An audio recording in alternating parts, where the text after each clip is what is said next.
देखिए बेटा ध्यान देंगे इधर, ये चैप्टर है आपका pair of linear equation in two variables, right. और इसके बाद वाला भी जो चैप्टर है आपका क्वाड्रेटिक इक्वेशंस। ये दोनों ही चैप्टरों में आप ज्यादातर जो क्वेश्चनों में फंसोगे वो है आपके क्वेश्चंस वर्ड प्रॉब्लम के, ठीक है, पहली चीज। दूसरी चीज ये है कि वर्ड प्रॉब्लम के क्वेश्चंस जनरली भी आ सकता है, आपको डायरेक्ट वर्ड प्रॉब्लम का क्वेश्चन आ जाएगा कोई, या फिर वो सेम वर्ड प्रॉब्लम का क्वेश्चन जो है केस बेस में डाल देगा, ठीक है। केस बेस में क्या डालेगा, कैसे होता है, जब तक आपको वर्ड प्रॉब्लम के क्वेश्चंस करने नहीं आएंगे जो जनरल वाले हैं, तब तक आप केस बेस के भी क्वेश्चंस नहीं कर पाओगे। क्या मेरी बात समझ में आ रही है? ठीक है। देखिए जी, अभी मैं आपको क्या कराऊंगा, थोड़ा ये भी ध्यान देंगे आप, वर्ड प्रॉब्लम के सारे क्वेश्चंस हम करेंगे लगभग। मैंने क्वेश्चंस इसमें डाले हुए हैं एनसीईआरटी के भी, एग्जाम्पलर के भी, और जो प्रीवियस ईयर के कुछ क्वेश्चंस है वो भी डाले हुए हैं, ठीक है। आपको क्या आना चाहिए इस वर्ड प्रॉब्लम के क्वेश्चनों को करने के लिए, मैं आपको इक्वेशन बना के दे दूंगा, हर एक क्वेश्चन को समझाऊंगा, इक्वेशन बनाऊंगा, आपको आना चाहिए इक्वेशन को सॉल्व करना, ठीक है। और ज्यादातर क्वेश्चनों में, ज्यादातर क्या लगभग सारे क्वेश्चनों में आप यूज करोगे एलिमिनेशन मेथड। कौन सा मेथड यूज करोगे आप? एलिमिनेशन मेथड यूज करना है, क्योंकि उससे आपके आंसर्स आने के चांसेस बहुत ज्यादा होते हैं और गलत होने के चांसेस भी बहुत कम होते हैं। क्या मेरी बात समझ में आ रही है? चीजें क्लियर है? ठीक है। तो मैं फटाफट क्या करूंगा, हर एक क्वेश्चन में जो भी कॉन्सेप्ट आ रहा होगा वो कॉन्सेप्ट बताऊंगा, इक्वेशन फॉर्म कर दूंगा, वो आप क्या करोगे, सॉल्व कर लोगे, खुद से ही सॉल्व कर लोगे, ठीक है ना। उसमें जो भी आंसर आ रहा होगा वो आपका आंसर होगा, राइट। बेसिक से स्टार्ट करते हैं हम। हमारे पास एक ये क्वेश्चन है, क्वेश्चन को थोड़ा सा ध्यान से देखेंगे और समझेंगे, ठीक है ना। बहुत सारे क्वेश्चंस होंगे, सारे क्वेश्चनों को करेंगे, कुछ क्वेश्चन जो आपको डायरेक्ट आते होंगे, कुछ क्वेश्चन जो आपको नहीं आते होंगे, ठीक है जी।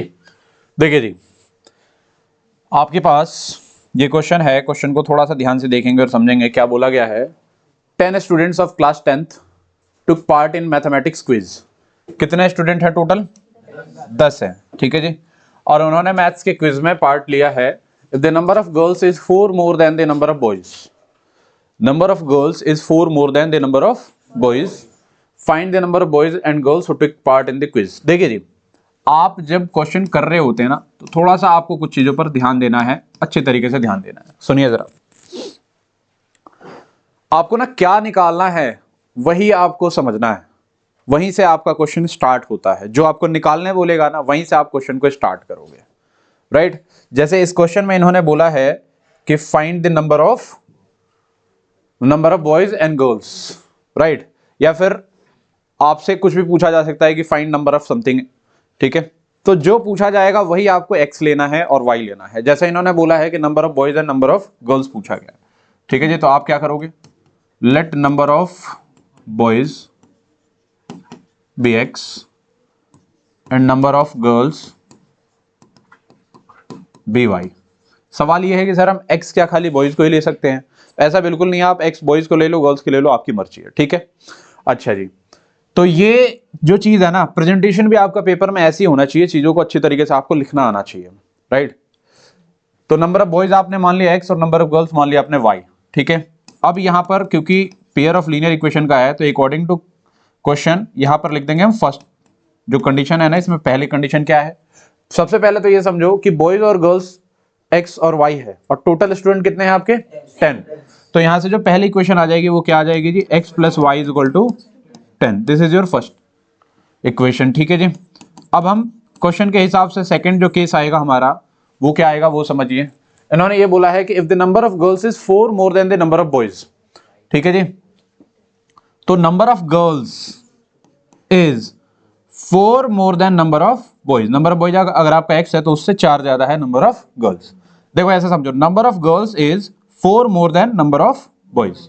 यहां से एक इक्वेशन जो आएगा आपका वो क्या आ जाएगा, देखो ये x को इधर लेके आओगे, ठीक है, या फिर y को इधर लेके आओ, आपकी मर्जी है। आप यहां से जब इक्वेशन बनाओगे तो गेट माइनस का x plus y is equal to कितना, 4। This is your second equation. कोई परेशानी, कोई दिक्कत मुझे बताइए। पहली इक्वेशन ये आ गई, दूसरी इक्वेशन ये आ गई। अगर आप इसे थोड़ा सिंप्लीफाई करोगे तो माइनस कॉमन लेके आप लेके आ सकते हो जनरल फॉर्म में। अब दो इक्वेशन है, क्योंकि आपको इक्वेशन सॉल्व करना आता है तो बहुत इजीली आप इस क्वेश्चन को सॉल्व कर लोगे। क्या मेरी बात समझ में आ रही है? बता देता हूं क्या कर दो, दोनों इक्वेशनों को आप क्या कर दो, ऐड कर दो। एलिमिनेशन यूज करोगे तो कोफिशिएंट बराबर होना चाहिए, ऑलरेडी बराबर है यहाँ पर, तो डायरेक्ट आपको क्या कर देना है, ऐड कर देना है। ऐड कर देने के बाद आपको x और y की वैल्यू आ जाएगी, वही हो जाएगा number of boys and number of girls, ठीक है। हम फटाफट चलेंगे, थोड़े से ना बहुत ज्यादा क्वेश्चन है हमारे पास, तो बहुत सारे क्वेश्चनों को करना है आपको, बस समझना है, ठीक है जी। ध्यान दीजिए इधर, यहां बोला है 5 pencils and 7 pens cost 7 pens together cost ₹50। ठीक है जी, पेंसिल कितनी है 5 और 7 है पेन, उनका जो टोटल कॉस्ट आ रहा है वो आ रहा है 50, whereas 7 pencil and 5 pen together cost ₹46। कितने रुपए कॉस्ट कर रहा है ये? 46। ठीक है जी, अब क्या बोला गया है? Find the cost of 1 pencil and that of 1 pen. तो मैंने क्या बोला है, जो पूछा गया है उसी को आपको लेट करना है। Let cost of 1 pencil be x और ऐसे ही cost of 1 pen be y। ठीक है जी, अब आ जाओ अकॉर्डिंग टू क्वेश्चन। कंडीशन पहली क्या कह रही है? फर्स्ट कंडीशन के हिसाब से क्या है, देखो कॉस्ट ऑफ 1 पेंसिल, एक पेंसिल का कॉस्ट अगर x है तो 5 पेंसिल का कॉस्ट कितना होगा? 5x। सिंपल सी बात है, 5x होगा। क्या मेरी बात समझ में आ रही है? राइट। तो यहां पर 5 पेंसिल है और एक पेंसिल का कॉस्ट x है, तो 5 पेंसिल का कॉस्ट हो जाएगा 5x प्लस 7 पेन का जो कॉस्ट है तो कितना हो जाएगा? 7y। और जो टोटल पेंसिल और कॉस्ट का जो टोटल पेंसिल और पेन का जो कॉस्ट आ रहा है वो कितना आ रहा है? 50 आ रहा है। तो यहां से आपका पहला इक्वेशन ये आ गया। ऐसे ही हम आ जाएंगे सेकंड पर। सेकंड क्या कहता है? कितना है? 7 पेंसिल है 5 पेन है, तो 7 पेंसिल है मतलब 7x plus 5y is equal to total cost कितना आया है? 46। ये आ गया आपका कौन सा? Second equation. अब ये दोनों ही इक्वेशनों को आप कौन से मेथड से सॉल्व कर लोगे? एलिमिनेशन मेथड से सॉल्व कर लोगे। एलिमिनेशन मेथड से सॉल्व कर लोगे, you will get the answer. क्या मेरी बात समझ में आ रही है? चीजें क्लियर हो रही हैं? इजी है। अभी धीरे धीरे क्वेश्चनों का लेवल, क्योंकि स्टार्टिंग में हमने एनसीईआरटी कवर किया है, फिर उसके बाद आपका एग्जाम्पलर है और पीवाईक्यू के क्वेश्चंस है। ठीक है ना? टाइप सारे इसमें कवर करा दिए हैं मैंने। जो भी आपके आगे आएंगे, अप स्ट्रीम डाउन स्ट्रीम आएगा, वर्क एंड टाइम वाला जो क्वेश्चन होगा वो सारे क्वेश्चंस इसमें, हर एक तरह के क्वेश्चंस लगभग इसमें डाले गए हैं। ठीक है, देखिए जी, तो ये क्वेश्चन आप सॉल्व कर लेंगे ना? ये इक्वेशन आना चाहिए आपको। देखो, वर्ड प्रॉब्लम करने से पहले आपको इक्वेशन को सॉल्व करना आना चाहिए। इक्वेशन सॉल्व करना नहीं आता है तो वर्ड प्रॉब्लम मत करो, सबसे पहले इक्वेशन सॉल्व करना ही सीखो। एलिमिनेशन मेथड, सब्स्टिट्यूशन मेथड, जो भी मेथड्स होते हैं, राइट। चलिए जी, अब हम आगे चलते हैं। हमारे पास ये क्वेश्चन है। ये क्वेश्चन क्या कह रहा है, इस क्वेश्चन को थोड़ा सा ध्यान देंगे। कह रहा है half the parameter of rectangular garden whose length is 4 metre more than its width is 36 metre. अच्छा, ये ना इंग्लिश का भी बड़ा रोल होता है यहाँ पर, आपको इंग्लिश अंडरस्टैंडिंग में होनी चाहिए। एक्चुअली 36 मीटर जो है ना, क्वेश्चन स्टार्ट, सेंटेंस जो है स्टार्ट यहां से हो रहा है और इसकी जो वैल्यू दी गई है यहां पर दी गई है। समझ रहे हो ना? तो ये बड़ा समझना है, अभी हम समझेंगे। क्या बोला है? Find the dimension of the garden. Dimension पूछा गया है, तो जो गार्डन है आपका कौन सा शेप में? रेक्टेंगुलर, तो उसके डायमेंशन कौन कौन से होंगे? लेंथ और ब्रेथ। तो आपको उस केस में क्या करना होगा? Let length be x and breadth जो है बी y। ठीक है जी। अब सबसे पहले तो इन्होंने एक कंडीशन डाली हुई है, वो कंडीशन आपको समझ में आना चाहिए। क्या है? थोड़ा ध्यान देंगे। whose length is 4 metre more than its width। जो लेंथ है वो विड्थ के 4 मीटर ज्यादा है। जो विड्थ है उससे 4 मीटर ज्यादा है। समझ में आ रहा है, नहीं आ रहा है? तो पहली कंडीशन आपको समझ में आ रही है कि length is 4 metre more than its width. तो यहां से एक इक्वेशन आप बना लोगे, x minus y is equal to कितना? 4।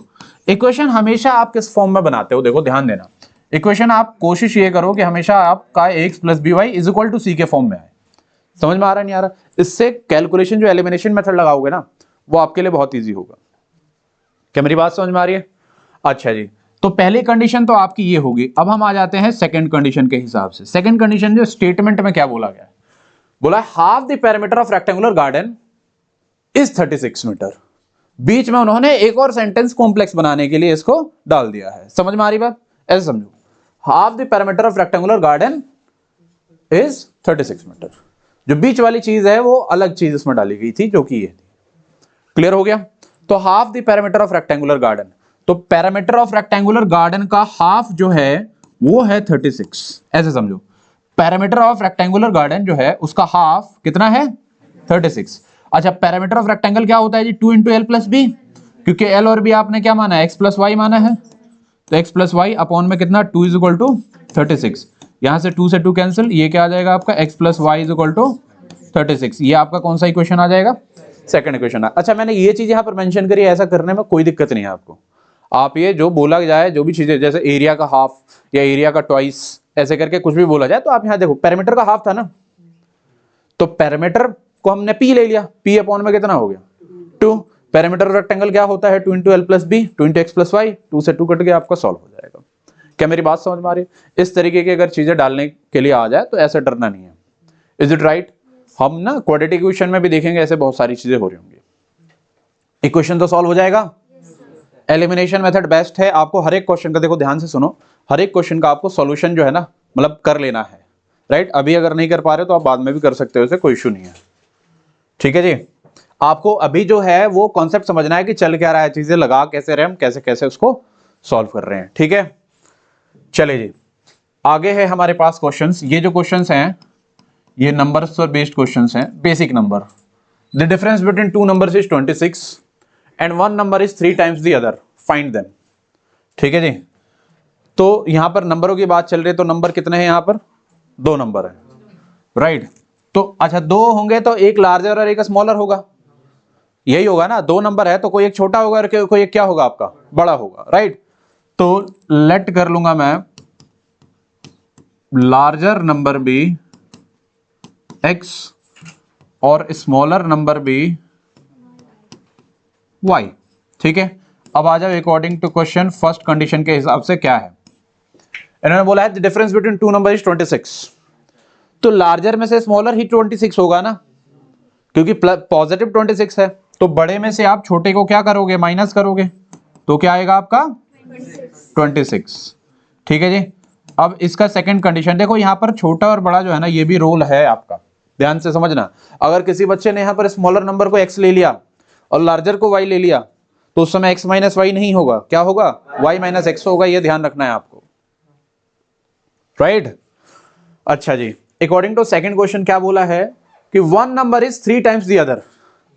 बड़ी सिंपल सी चीज है कि एक नंबर जो है जो दूसरे के 3 times है, तो छोटा वाला दूसरे के 3 times होगा या बड़ा वाला होगा? छोटा वाला 3 times होगा दूसरे के। जो बड़ा वाला नंबर होगा वो छोटे के क्या होगा 3 times होगा ना। समझ में आया नहीं आया? यहां कुछ नेगेटिव में नहीं दिया गया है, नेगेटिव में अगर या कुछ वैसा होता तो आप समझते इस चीज को। क्या मेरी बात समझ में आ रही है? तो larger number is 3 times the smaller, तो यहां से आप यहां सब्स्टिट्यूशन भी यूज कर सकते हो, बट क्योंकि आपको मैंने एलिमिनेशन ही सजेस्ट किया है तो आप यहां से ये दूसरी इक्वेशन बना लोगे और इन दोनों इक्वेशन को क्या कर दोगे आप एलिमिनेशन से सॉल्व कर दोगे, will get the final answer. समझ में आ रही है चीजें? क्या मेरी बात समझ में आ रही है? कॉन्सेप्ट समझ में आ रहा है नहीं आ रहा है? हो रहा है? चलिए जी आगे चलते हैं हम। यहां पर भी क्वेश्चन है आपके पास, क्या है? The larger of to supplementary angles exceeds the smaller by 18 degree, find them.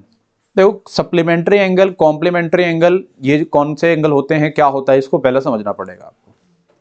देखो कॉम्प्लीमेंट्री एंगल वो होते हैं जिसमें दो एंगलों का सम 90 डिग्री हो, कॉम्प्लीमेंट्री। सप्लीमेंट्री एंगल वो होते हैं जिसमें दो एंगलों का सम 180 हो। ठीक है जी, अब larger of to supplementary angle मतलब दो एंगल है तो उसमें भी लार्जर एंगल होगा और स्मॉलर एंगल होगा। आप क्या करोगे, let larger number be x and smaller number नहीं है एंगल है, स्मॉलर एंगल बी y। ठीक है, अब क्योंकि ये सप्लीमेंट्री है तो सबसे पहले उससे एक कंडीशन आपकी बन रही है, क्या बन रही है कि उन दोनों का जो सम है वो कितना है 180। पहली तो इक्वेशन आपकी ये हो गई। अब इन्होंने एक और कंडीशन इसमें डाली हुई है, हमेशा आपको पेयर ऑफ लीनियर इक्वेशन में दो कंडीशन आपको बननी ही बननी है। ठीक है, क्या बोला है, the larger of to supplementary angle exceeds the smaller by 18 degree. अच्छा एक्सीड का मतलब क्या होता है ये भी समझो, ये जो छोटे छोटे टर्म्स आएंगे ना आपको दिमाग में अपने सेट करना है। एक्सीड का मतलब होता है बढ़ाना, क्या कर रहा है उसको बढ़ा रहा है। जो लार्जर है मतलब x है, वो छोटे वाले को स्मॉलर को 18 से क्या कर रहा है एक्सीड कर रहा है। Is it right? x is equal to y plus 18, यहां से अगर इसको प्रॉपर फॉर्म में लाओगे तो विल गेट दिस। अब ये दोनों इक्वेशन आपको सॉल्व करना है, सॉल्व करके आपका फाइनल आंसर आएगा। क्या मेरी बातें समझ में आ रही हैं? कोई परेशानी है, कोई दिक्कत है? कॉन्सेप्ट को समझते चलेंगे, ठीक है जी। फटाफट हमें इन क्वेश्चनों को आगे करते चलेंगे। इससे ये होगा कि थोड़ा जल्दी ना आपके बहुत सारे क्वेश्चंस हो जाएंगे। ठीक है, कैलकुलेशन आपको करना है, कैलकुलेशन तो आपके लिए ही है। चलिए जी, ये क्वेश्चन, ऐसा क्वेश्चन आपने देखा है पहले भी। क्या है? The coach of a cricket team buys 7 bat and 6 ball for ₹3800। Same ऐसा क्वेश्चन हमने किया है अभी। Later she buys 3 bat and 5 balls for ₹750। यहां पर रुपीज है, ठीक है जी। बोला find the cost of each bat and each ball. तो इसमें तो डायरेक्ट ही बोला है कि कॉस्ट निकालना है, राइट? तो let cost of 1 bat be x और ऐसी cost of 1 ball be y. अब एक बैट का कॉस्ट अगर x है तो 7 बैट का कॉस्ट कितना होगा? 7 बैट है तो क्या हो जाएगा जी आपका 7x प्लस 6 बॉल है तो 6y is equal to total कितना कॉस्ट आया 3800। Very easy. ऐसे ही आपके पास सेकंड कंडीशन है, वहां पर क्या हो जाएगा जी, कितने 3 बैट है ना, तो 3x और plus 5y is equal to कितना हो जाएगा 1750। Is it right? क्लियर है? ये क्वेश्चन हो जाएगा।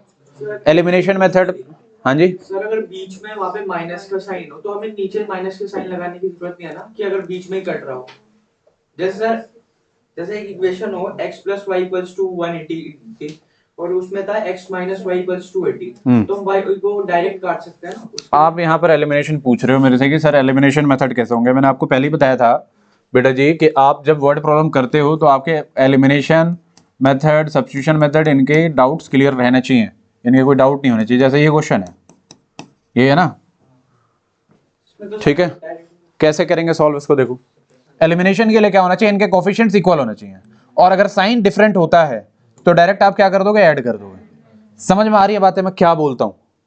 मैंने अभी बोला है कि जैसे इसके पीछे 1 है, इसके पीछे भी 1 है, और अगर साइन डिफरेंट है तो मैं डायरेक्ट क्या कर दूंगा, ऐड कर दूंगा। ऐड होने पर साइन कुछ चेंज नहीं होता, ये प्लस माइनस ये कट जाएगा, ये एक्स एक्स कितना हो जाएगा, दोनों प्लस में है तो 2x, और ये दोनों ऐड हो जाएगा तो कितना हो जाएगा 190।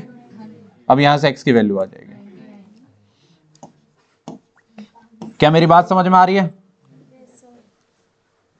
अगर यही क्वेश्चन तुम्हारा कुछ ऐसे होता, मान के चलो x + y = मान लो ऐसी 180 और x - 2y = कुछ भी मान लो 18, ऐसे होता एलिमिनेशन। अगर आपको समझना है, अगर आप इसको हटाना एलिमिनेट करते हो y को, तो उसके लिए आपको इनके कोफिशिएंट्स को इक्वल करना पड़ेगा। अब इक्वल तो है नहीं ना, तो इक्वल करने के लिए क्या करोगे, इसको 2 से मल्टीप्लाई कर दोगे, इसको 1 से, फिर उसके बाद ऐड कर दोगे। ऐड क्यों करना है?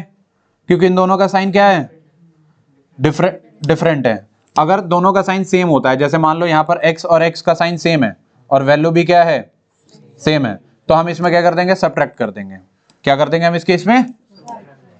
क्या मेरी बात समझ में आ रही है? बेटे मैं आपको एक चीज बता रहा हूं कि आपका जो एलिमिनेशन है, सब्स्टिट्यूशन है, ये चीजें तो अच्छी होनी चाहिए ना, क्योंकि वर्ड प्रॉब्लम में अगर आप ये लेके आ जाओगे तो फिर तो ना तो आपको वर्ड प्रॉब्लम कुछ समझ में आएगा, नहीं आएगा। आप पहले परफेक्ट हो जाओ, जो एलिमिनेशन मेथड है एक्स और वाई की वैल्यू निकालने वाले, बहुत सारे तरीके के क्वेश्चन हैं, वो कर लो। क्या मेरी बात समझ में आ रही है?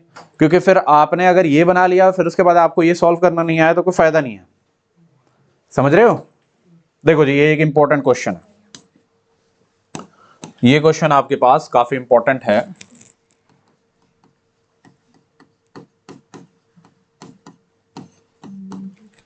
देखिए जी, इस क्वेश्चन को थोड़ा ध्यान देना। फिक्स चार्ज और चार्जेस पर किलोमीटर वाले, जो फिक्स चार्ज वाले जनरली जो क्वेश्चन होते हैं वो आपको कैसे करने होते हैं, आप समझोगे ना, एक बार समझोगे, कोई भी क्वेश्चन होगा, कैसा भी क्वेश्चन होगा, आपको कहीं कोई परेशानी नहीं होगी। ठीक है, ध्यान से, पहले सबसे पहले हम क्या करते हैं, क्वेश्चन को पढ़ते हैं। ठीक है, ऐसे क्वेश्चंस और एक दो क्वेश्चन और एडेड हैं, तो अभी यहाँ पर आपको कॉन्सेप्ट को समझना है और आगे के जो क्वेश्चंस हैं उसको मैं दूंगा आपको ट्राई करने के लिए। क्या मेरी बात समझ में आ रही है? आ रही है बात समझ में? देखिए जी, ये क्वेश्चन है आपके पास, ध्यान से पहले क्वेश्चन को पढ़ेंगे हम। अभी तक सारे क्वेश्चन आपके लिए बहुत इजी थे। ये देखिए, the taxi charges in a city consist of a fix charge. एक सिटी में जो टैक्सी है वो क्या करता है, फिक्स चार्ज लेता है, together with the charges for the distance covered. ठीक है, मतलब ये है कि एक टैक्सी है वो क्या करेगा, आप उसकी टैक्सी में बैठ गए तो एक फिक्स चार्ज वो लेगा, और फिर उस टैक्सी में बैठ के आप जितने किलोमीटर जाओगे उसके हिसाब से अलग से चार्ज करेगा। ठीक है जी। अब जैसे मान लो आप 1 किलोमीटर गए, तो 1 किलोमीटर का जो चार्ज है वो और जो फिक्स चार्ज उसके अंदर बैठने का है वो दोनों कंबाइंड करके आपको पैसा देना पड़ेगा। क्या मेरी बात समझ में आ रही है? अच्छा जी। अब देखिए जी, क्या है, एक तो फिक्स चार्ज है और एक charges for the distance covered, ये दो बातें हैं। अब यहां पर केस आता है, केस ये आता है कि for a distance of 10 kilometre, कोई आदमी है 10 किलोमीटर जा रहा है, द चार्ज पेड इज ₹105। अगर कोई आदमी 10 किलोमीटर जाता है तो वो टोटल जो पैसा देता है वो कितना देता है? 105 रुपया देता है। अब वो जो 105 रुपया देता है उसमें दोनों ही चार्ज इंक्लूड है। कौन कौन से? फिक्स वाला, जितना डिस्टेंस कवर किया है उसका चार्ज, दोनों कंबाइंड दे रहा है वो। एक केस तो ये हो गया। उसके बाद बोला है and for a journey of 15 kilometre, एक दूसरा केस ले लेते हैं कि अगर वो 15 किलोमीटर जा रहा है तो वो जो पे कर रहा है वो कर रहा है 155 रुपया, राइट। अब बोला है what are the fix charges and the charges per kilometre. तो देखो एक्स और वाई क्या लेट करना है, ये क्वेश्चन में आपको डायरेक्ट पता चलता है। बोर्ड एग्जाम के लिए अगर आप तैयारी कर रहे हो तो आपके हर एक स्टेप जो है ना वो मायने रखते हैं। ये हर एक बच्चे के लिए है, ऐसा नहीं है कि हर एक बच्चा 100 में 100 लाने वाला ही है। कोई 90 वाला भी है, कोई 80 वाला भी है, कोई 50 वाला भी है, कोई 60 वाला भी है, कोई पास होने वाला भी है। तो हर एक स्टेप अगर आपके दिमाग में रहेगा तो कहीं ना कहीं एग्जामिनर आपको क्या है ना नंबर देने के लिए ढूंढता है। क्या मेरी बात समझ में आ रही है? देखिए जी, तो what are the fix charge and the charges per kilometre, ये आपको लेट करना है। ठीक है जी। तो आप क्या करोगे? Let fixed charge be x. Taxi में बैठने का जो फिक्स चार्ज है वो हमने मान लिया एक्स। उसके बाद charges per kilometre B y. अब ये देखना, यहां थोड़ा समझो, चार्जेस पर किलोमीटर बोला गया है, मतलब 1 किलोमीटर चलोगे तो वाई रुपया देना है आपको। अगर 5 किलोमीटर चलोगे तो कितना रुपया देना होगा? 5y। अगर खाली हम इसी की बात, इतने की बात करते हैं सिंपल सी, ये इधर अभी ऊपर कुछ नहीं, सिंपल एक डायरेक्ट क्वेश्चन पूछ रहा हूं मैं। 1 किलोमीटर का चार्ज अगर 5 रुपया है तो 5 किलोमीटर का चार्ज कितना होगा? 25। ये होता है ना। जैसे यहां पर 1 किलोमीटर का चार्ज y है तो 5 किलोमीटर का क्या हो जाएगा? 5 × y, मल्टीप्लाई कर देते हैं, बेसिक सी बात है। क्लियर है? अच्छा जी, चलिए अब हम क्वेश्चन के हिसाब से आते हैं। फर्स्ट कंडीशन क्या कहता है? अब फर्स्ट कंडीशन को अभी 1 मिनट यहीं रहने देते हैं। आपसे डायरेक्ट जनरल क्वेश्चन पूछते हैं कि आपको टैक्सी में बैठना है, वो फिक्स चार्ज आपसे ले रहा है x रुपया, और आप 2 किलोमीटर जा रहे हो जिसमें चार्जेस पर किलोमीटर जो है वो y है। तो 2 किलोमीटर जाने का टोटल कॉस्ट कितना दोगे आप? तो उसमें क्या क्या ऐड होगा? आपका एक तो फिक्स चार्ज ऐड होगा और चार्जेस फॉर किलोमीटर वाला भी ऐड होगा। तो फिक्स चार्ज तो x है, वो तो फिक्स है, x तो फिक्स है, प्लस जितना किलोमीटर जा रहे हो 2y। तो 2 किलोमीटर जाने का जो कॉस्ट आएगा वो कितना आ जाएगा? x + 2y आएगा। समझ में आया? ये एक सिंपल सी बात क्लियर हुई। अब आ जाओ यहां पर, for a distance of 10 kilometre the charge paid is ₹105। तो कोई बंदा 10 किलोमीटर जा रहा है, तो 10 किलोमीटर जाने के लिए उसको पहले फिक्स चार्ज x पे करना पड़ेगा, और प्लस 10 किलोमीटर जा रहा है तो 10y is equal to total cost कितना आ रहा है यहां पर? 105 आ रहा है। This is your first equation. ठीक है, ऐसे ही हम आएंगे सेकंड कंडीशन के हिसाब से। सेकंड कंडीशन क्या है बेटा जी? बोला है कि for a journey of 15 kilometre, अगर 15 किलोमीटर की जर्नी है तो फिक्स चार्ज तो वही रहेगा ना। फिक्स चार्ज हमने जो माना है वो x रहेगा। 15 किलोमीटर जा रहा है तो 15y। इसके लिए टोटल पे कितना किया उसने? 155। Is it right? कोई परेशानी, कोई दिक्कत मुझे बताइए। अब ये दो इक्वेशन आ गए, इन दोनों इक्वेशनों को सॉल्व कर लोगे तो आंसर नहीं मिल जाएगा आपको।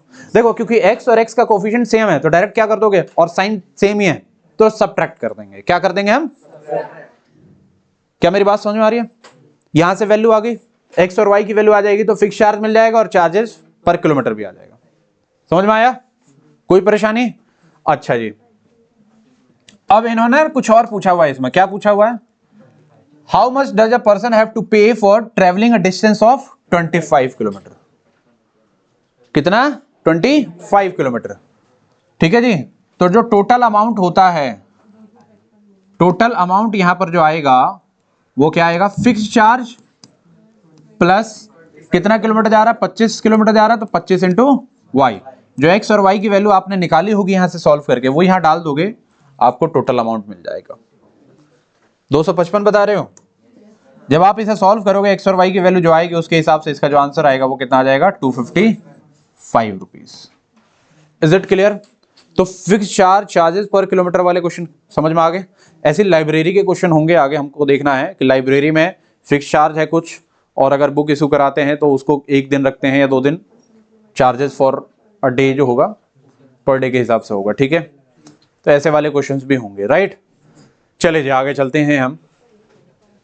देखिए बेटे ये जो क्वेश्चन है, एक नया क्वेश्चन आया है यहाँ पर, ध्यान देंगे इधर। ये है फ्रैक्शन वाला क्वेश्चन। फ्रैक्शन के सारे क्वेश्चन अभी जैसे मैं कराऊंगा ना ऐसे ही करने हैं आपको, सारे फ्रैक्शन के क्वेश्चन ऐसे ही इजी हैं, ठीक है। देखो जी पहले क्वेश्चन पढ़ लेते हैं। क्वेश्चन है कि अ फ्रैक्शन बिकम्स 9/11। एक फ्रैक्शन जो है वो कितना हो जाता है, 9/11 हो जाता है। If 2 is added to both numerator and denominator, ठीक है जी। अगर हम न्यूमरेटर में 2 और डिनोमिनेटर में 2 ऐड कर देते हैं तो जो फ्रैक्शन हो जाता है वो कितना हो जाता है, 9/11 हो जाता है। बोला है if 3 is added to both numerator and denominator it becomes 5/6। अगर न्यूमरेटर और डिनोमिनेटर में हम 3 ऐड कर देते हैं तो जो फ्रैक्शन हो जाता है वो कितना हो जाता है, 5/6। Find the fraction. तो देखो जी फ्रैक्शन है अगर, तो फ्रैक्शन में ना न्यूमरेटर होता है और डिनोमिनेटर होता है। जो भी फ्रैक्शन का क्वेश्चन होगा उसमें आपको क्या करना है, let numerator be x, numerator be x and denominator be y। तो इस हिसाब से फ्रैक्शन जो हो जाएगा, आपको पता है न्यूमरेटर अपॉन में क्या होता है, डिनोमिनेटर, यही तो होता है, ठीक है जी। अब आ जाओ क्वेश्चन के हिसाब से। पहला क्वेश्चन क्या कहता है कि if 2 is added to both numerator and denominator, अगर इस फ्रैक्शन में हम न्यूमरेटर में 2 ऐड कर दें और डिनोमिनेटर में भी क्या कर दें, 2 ही ऐड कर दें, तो जो फ्रैक्शन हो जाएगा चेंज होगा, कितना हो जाएगा, 9/11 हो जाएगा। अब थोड़ा ध्यान देना है यहाँ पर बेटे, जैसे ये क्वेश्चन तो बड़ा सीधा सा था। यहाँ ये बोल देगा कि if 2 is added to numerator and 5 is subtracted to denominator the fraction becomes इतना। तो 2 ऐड करना है और 5 को माइनस करना है। समझ में आ रहा नहीं आ रहा है? इसको बहुत कॉम्प्लेक्स भी बनाया जा सकता है, बट आपके कॉन्सेप्ट की कॉन्सेप्ट जो होते हैं फंडामेंटल्स अगर आपके क्लियर होते हैं तो कोई परेशानी नहीं होगी। अभी ये आया है तो इसको पहले सिंप्लीफाई करना होगा आपको जनरल फॉर्म में। जनरल फॉर्म क्या होता है, ax + by = c। तो उसके लिए आपको क्या करना पड़ेगा बेटा जी, क्रॉस मल्टीप्लाई। तो यहां से हो जाएगा 11x + 22 9y + 18। यहां से सॉल्व करोगे गेट 11x - 9y = -4। -4 कैसे आ गया, 18 प्लस में 22 माइनस में, इधर क्या हो जाएगा आपका, -4 हो जाएगा। कोई परेशानी है, कोई दिक्कत है मुझे बताइए। अच्छा जी इसमें सेकंड कंडीशन भी बोली गई है। सेकंड कंडीशन क्या थी, सेकंड कंडीशन है ये है कि 3 ऐड करते हैं, मतलब x + 3 अपॉन में y + 3, तो फ्रैक्शन बिकम 5/6। क्रॉस मल्टीप्लाई कर देंगे तो विल गेट 6x + 18 = 5y + 15। यहाँ से सॉल्व करोगे 6x - 5y = कितना आ जाएगा, -3। क्या मेरी बात समझ में आ रही है? कोई परेशानी, कोई दिक्कत मुझे बताइए। तो ये आपके क्या है, 2 इक्वेशन आ गए, दोनों इक्वेशन को सॉल्व करोगे आपको x और y की वैल्यू आएगी। इन्होंने फ्रैक्शन पूछा है, बोर्ड एग्जाम में फाइनल आंसर लिखने के भी नंबर मिलते हैं। आप क्या करोगे, x और y की वैल्यू आ गई, आप खुश हो गए। आपने फ्रैक्शन नहीं लिखा, फ्रैक्शन क्या था, x/y था ना। एट द एंड आपको आंसर लिखना पड़ेगा। अगर मान लो x3 आ रहा है, y 5 आ रहा है, तो 3/5 आपको लिखना पड़ेगा। क्या मेरी बात समझ में आ रही है? ऐसा नहीं है कि आपको न्यूमरेटर डिनोमिनेटर x और y की वैल्यू आपने निकाली और छोड़ दो, आपके 1 मार्क तो काट ही लेंगे वो। समझ में आ रही है बात? जो क्वेश्चन में पूछा जाएगा ना एग्जैक्टली वो आपको लिखना होता है एट द एंड। और आपको ये बताया हुआ है मैंने, जो भी आपने आंसर लिखा है उसको आपको बॉक्स के अंदर डालना है, ठीक है। वो विजिबल होता है तो एग्जामिनर उसको देखता है, उसको पता चल जाता है कि आंसर इसका सही है। देखो मैं एग्जामिनर की मेंटेलिटी ये होती है, जनरल बेसिस पर होता है कि आपने बॉक्स बनाया हुआ एक क्वेश्चन का सॉल्यूशन स्टार्ट के ऊपर से नीचे आपने बॉक्स में बना दिया। एग्जामिनर ने वो पेज पलटा, उसने देख लिया बॉक्स में, क्योंकि बॉक्स आपने हाईलाइट किया हुआ है, तो देख लेगा कि आंसर ये है और उसको पता है कि उस क्वेश्चन का आंसर ये है, तो उसे उसके दिमाग में ये चलेगा कि भाई बच्चे ने सही ही किया होगा क्योंकि आंसर सही आ रहा है। तो अगर बीच में कहीं थोड़ी बहुत माइनर, कहीं छोटी मोटी हल्की सी कहीं मिस्टेक भी हो गई होगी तो वो आपका क्या हो जाएगा, इग्नोर कर दिया जाएगा। समझ में आ रहा है? तो ये कुछ बातें होती हैं एग्जाम में मार्क्स लाने की, ठीक है ना, कुछ टिप्स एंड ट्रिक्स होते हैं, उसको फॉलो करना होता है, समझे। फ्रैक्शन वाला क्वेश्चन क्लियर हो गया। अब ये क्वेश्चन आपके पास आ जाता है एजेस वाले क्वेश्चंस, ठीक है जी। फ्रैक्शन वाले क्वेश्चन का कॉन्सेप्ट यही होता है, ये बात आपको समझना है अच्छी तरीके से, ठीक है। और अभी आपके पास एज वाला क्वेश्चन है, एज वाले क्वेश्चन का भी कॉन्सेप्ट यही होता है, ठीक है जी। ये 10 क्वेश्चन मैं अभी आपको करा दूंगा, ध्यान से समझना है। 10 क्वेश्चन के बाद आपको 5 मिनट का समय दूंगा, जिसके सारे आंसर आप लेके आ जाओ, ठीक है। सारे आंसर आप सॉल्व, क्योंकि ऐसे खाली देखने का कोई फायदा नहीं है ना, करना भी पड़ेगा, बिना करे कुछ नहीं होता, समझ रहे हो। तो आपको फटाफट कैलकुलेशन वगैरह सारी चीजें करनी है, और फिर उसके बाद आगे और क्वेश्चन हम करेंगे, राइट। देखिए जी, ये क्वेश्चन है आपके पास एज वाला, बहुत बढ़िया क्वेश्चन है ये, ठीक है। बोला है 5 years hence the age of Jacob will be 3 times that of his son। 5 years hence का मतलब होता है 5 साल बाद जो जैकब की जो एज होगी वो 3 टाइम्स होगी उसके सन से। उसके बाद बोला है 5 years ago Jacob's age was 7 times that of his son, what are their present age। देखो एज वाले जितने भी क्वेश्चन होते हैं ना, लगभग 99 के 100% क्वेश्चनों में आपको एज्यूम जो करना होता है, लेट जो करना होता है, वो हमेशा प्रेजेंट एज को लेट करना होता है। किसको लेट करना होता है आपको? क्या मेरी बात समझ में आ रही है? मैक्सिमम क्वेश्चन में आप प्रेजेंट एज लेट करोगे तो फिर उसके बाद वहां से क्वेश्चन का आप प्रॉपर एक तरीके से फॉर्मेट बनाते हुए चलोगे, ठीक है। अब जैसे इसमें इन्होंने पूछ ही लिया है कि प्रेजेंट एज बताओ, तो जैकब है और कौन है? उसका सन है ना। तो हम क्या करेंगे, let Jacob age be x, और फिर उसके सन की जो एज है वो हमने मान लिया y, ठीक है।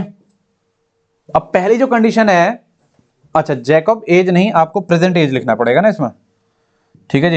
यहां पे लिखोगे let present age of,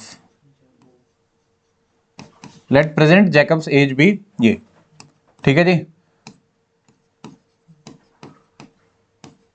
present his son's age be y। क्या मेरी बात समझ में आ रही है? आप अगर फॉर्मेट ढंग से बनाना चाहते हो तो ये लिखोगे let present age of Jacob be x and present age of his son be y. Is it right? कोई परेशानी, कोई दिक्कत मुझे बताइए। तो ये जो एज है वो कौन सा है? प्रेजेंट एज है। 5 साल बाद ये एज क्या हो जाएगा? आपको यहां पर ऐसे मेंशन करना पड़ेगा, पहले आपको लिखना पड़ेगा 5 years hence, ठीक है जी। जैकब की जो एज हो जाएगी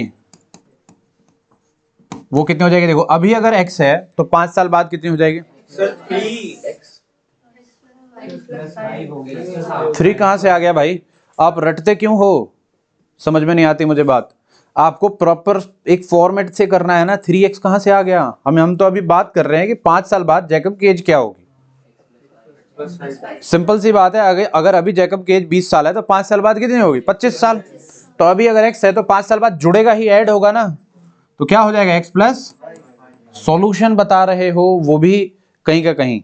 आप देखो, पहले एक काम किया करो, क्वेश्चन को जब पढ़ा करो ना तो आप लिख क्या रहे हो उस पर फोकस करो ना, कि हम अब यहाँ क्या लिख रहे हैं।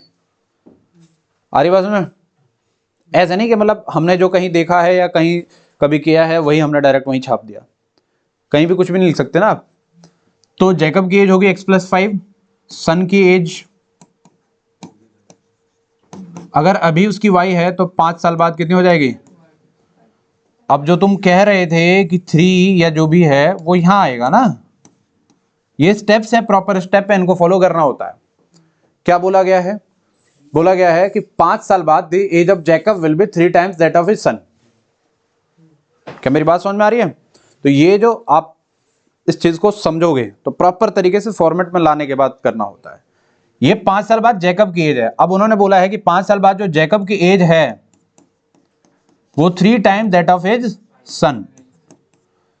Jacobs age is equal to 3 time of his son, 5 साल बाद का। तो 5 साल बाद जैकब का एज ये है तो ये डाल दिया हमने। 3 टाइम हो रहा है सन के एज से, तो सन का एज y+5 है तो हमने ये डाल दिया। समझे? अब यहां से जब आप सॉल्व करोगे तो gate x+5 is equal to 3y+15। इसको इधर लेके जाएंगे, x - 3y is equal to कितना हो जाएगा? 10 हो जाएगा। ये आपकी पहली इक्वेशन हो जाएगी। सेकेंड इक्वेशन को सॉल्व करने के लिए इन्होंने बोला है कि 5 साल एगो, तो पहले 5 years एगो वाला एज निकालना पड़ेगा ना इसका, जैकब का। जैकब और उसके सन का, तो 5 years एगो जैकब की एज कितनी होगी? अभी अगर उसकी एक्स है तो 5 साल पहले मतलब 5 साल कम कर देंगे, तो 5 साल कम करने का मतलब क्या है? माइनस कर दिया। और उसके सन की एज ये हो जाएगा y माइनस 5। अब यहां पर इसके हिसाब से जो कंडीशन बनेगा, सेकंड कंडीशन, वो क्या बनेगा? जो जैकब की एज है, Jacob age is was 7 times that of his son, 7 times that of his son। यहां से सॉल्व करोगे x minus 5 is equal to 7y minus 35, ये इधर आ जाएगा x minus 7y is equal to minus का 30। समझ में आ रहा है नहीं आ रहा है? ये क्लियर हुआ? मुझे बताइए। x plus 5 is equal to 3 of y plus 5 कैसे आया है? समझ में आया? आप प्रॉपर स्टेप लगा के देखो। ये तो क्वेश्चन इजी था तो आप डायरेक्ट कुछ भी कर सकते हो, बट जो क्वेश्चन थोड़े से कॉम्प्लेक्स होते हैं उनमें ऐसे ही आपको बनाना होता है। क्या मेरी बात समझ में आ रही है? जितने भी एज वाले क्वेश्चन होंगे उसमें आपको प्रेजेंट एज लिखना है, और उन्होंने जो भी बोला है कि 5 साल बाद 3 गुना हो जाएगा, 2 साल बाद, 3 साल बाद, या 1 साल पहले, 5 साल पहले, कुछ भी बोला जाता है, तो पहले 5 साल पहले का एज निकालो या 10 साल बाद का एज निकालो, और फिर उसके बाद उसकी जो कंडीशन बोली गई है वो लगाओ। क्या मेरी बात समझ में आ रही है? एक बहुत अच्छा सा क्वेश्चन है, हम उसको आगे देखेंगे, बढ़िया सा क्वेश्चन है, ठीक है ना? वो आपके जो पुरानी एनसीईआरटी थी उसके ऑप्शनल में था वो क्वेश्चन, ठीक है ना? उसमें 4 लोग थे, अभी यहाँ कितने लोग हैं? जैकब है और उसका सन है, उसमें 4 लोग हैं, और 4 लोगों की जो एज की जो वो दी गई है ना, कंडीशन दी गई है, सबको मिक्स कर दी गई है। समझ में आ रही बात? तो वहां कुछ डायरेक्ट आप चला ही नहीं सकते, आपको वहां पर प्रॉपर एक दूसरे से रिलेट करके सारी चीजें करनी पड़ेंगी। क्या मेरी बात समझ में आ रही है? ये क्वेश्चन आपको कर लेना है प्रॉपर तरीके से, एक एक चीज आपको कर लेना है। क्लियर हो गया? ठीक है जी। अभी आप एक काम करेंगे, हमारे पास 10th क्वेश्चन है, ये 10th क्वेश्चन कराने के बाद मैं आपको 2-4 मिनट 5 मिनट का समय दूंगा, फटाफट सारे क्वेश्चन होगा, कैलकुलेशन आपको करना है, ठीक है? Is it right? आपको ऐसा नहीं है कि बस देखे ही जाना है, मैथ्स देखने से नहीं आएगा, आएगा कब? जब आप करोगे। Is it right? ये क्वेश्चन है, ये दूसरा टाइप है इस क्वेश्चन का। इससे पहले जो टाइप हमने कौन कौन सा कर लिया है जी? हमने कर लिया नंबरों का, कर लिया बेसिक नंबरों का, एज का कर लिया, फ्रैक्शन का कर लिया, रेक्टेंगल वगैरह कर लिया, एंगल वगैरह कर लिया, फिक्स चार्ज कर लिया, है ना? तो 5-6 टाइप के क्वेश्चंस कर लिए हैं। अब मैंने एक ही टाइप के बहुत सारे क्वेश्चन इसलिए डाले हैं क्योंकि मुझे पता है एक टाइप का क्वेश्चन अगर आपको समझ में आ गया तो बाकी टाइप के क्वेश्चन आप प्रैक्टिस करोगे। क्या मेरी बात समझ में आ रही है? ये जो क्वेश्चन है ये आ रहा है रेशियो वाला, ठीक है जी, और इनकम एंड एक्सपेंडिचर का भी आ रहा है, तो थोड़ा ध्यान देंगे इधर बेटे। देखो जी, इनकम और एक्सपेंडिचर बड़ा सिंपल सा चीज है। इनकम मतलब जो आपने कमाया, एक्सपेंस जो आपने गंवाया। इनकम जो आपके पास आया है, और एक्सपेंस जो आपके पास से गया है। तो आने वाले में से जाने वाले को माइनस करोगे तो सेव होता है। क्या होता है? वो सेव होता है। तो सेविंग जो होती है वो क्या होती है? Income minus expense. Is it right? ये बेसिक सी कैलकुलेशन समझ में आ रही है? सोना नहीं है बेटे, ध्यान से थोड़ा सा समझना है। मैंने क्या बोला? इनकम माइनस, इनकम में से माइनस करोगे अपने एक्सपेंस को तो आपके पास सेविंग पता चलेगा। ऐसे समझ लो, सेविंग कोई बहुत बड़ा खेल नहीं है। ऐसा समझो मैंने तुमको 100 रुपए दिया, तुमने उसमें से 40 रुपए खर्च कर दिए, तुम्हारे पास सेविंग कितना हुआ? 60 रुपए माइनस कर दिया आपने। सिंपल सी बात, क्लियर है? तो देखो बोला है कि the ratio of income of 2 person is 9:7 and the ratio of their expenditure is 4:3। देखो जी, 2 पर्सन है, उन दोनों का जो इनकम है वो 9:7 है, मतलब एक अगर 9 रुपए कमा रहा है, दूसरा 7 रुपए कमा रहा है, ऐसा है। ठीक है, बेसिक सी बात। और उन दोनों का जो एक्सपेंडिचर है वो ये है कि अगर एक 4 रुपए खर्च कर रहा है तो दूसरा क्या कर रहा है? 3 रुपए खर्च कर रहा है। अब बोला है if each of them manages to save ₹2000 per month. अब दोनों जो हैं, दोनों की इनकम अलग है, एक्सपेंसेस अलग है, लेकिन दोनों जो सेव कर रहे हैं वो सेम अमाउंट सेव कर रहे हैं। अब क्या बोला है? Find there monthly incomes. कोई परेशानी, कोई दिक्कत? तो हम क्या करेंगे, 2 पर्सन हैं, ठीक है जी, तो दोनों पर्सन का हम क्या है, इनकम और एक्सपेंस लेट कर लेंगे। क्या कर लेंगे हम? इनकम और एक्सपेंस लेट कर लेंगे, ठीक है। और फिर उसको इनकम में से एक्सपेंस को माइनस करेंगे तो हमारा क्या आएगा जी? सेविंग आएगा। ठीक है जी। तो देखो let income be x. Income को हमने क्या मान लिया? एक्स मान लिया, ठीक है जी। और एक्सपेंस को हमने क्या मान लिया? एक्सपेंस भी वाई, ठीक है जी। इनकम मान लो एक्स रुपया है और एक्सपेंस जो है वो कितना है? वाई रुपीज है। कोई परेशानी, कोई दिक्कत मुझे बताइए, ठीक है जी। अब देखो जरा ध्यान से, अकॉर्डिंग टू क्वेश्चन थोड़ा सा ध्यान देंगे हम। Income of first person 9x जो आपके पास ये रेशियो, यस, जो आपके पास रेशियो दिए गए हैं ना, ये रेशियो पर आपको फोकस करना है। ये रेशियो जो दिया गया है 9 और 7, ये दो अलग अलग पर्सन का दिया गया है। क्या दिया गया है? ये दो अलग अलग पर्सन का दिया गया है, राइट। इसको ऐसे समझो, 9/7 का मतलब ये होता है कि एक 1 पर्सन यहां पर है, 1 पर्सन, ठीक है जी। और नीचे क्या है आपका? Second person, first person and second person. ध्यान से समझो। अब 9/7 का मतलब है यहां पर कुछ भी हो सकता था, लाइक 19/70 हो सकता था। अब मतलब 90/में क्या हो सकता था? 70 हो सकता था। 18/14 हो सकता है। क्या मेरी बात समझ में? रेशियो का मतलब ये होता है कि इसको हम किसी से भी मल्टीप्लाई कर सकते हैं। तो हमने क्या कर लिया?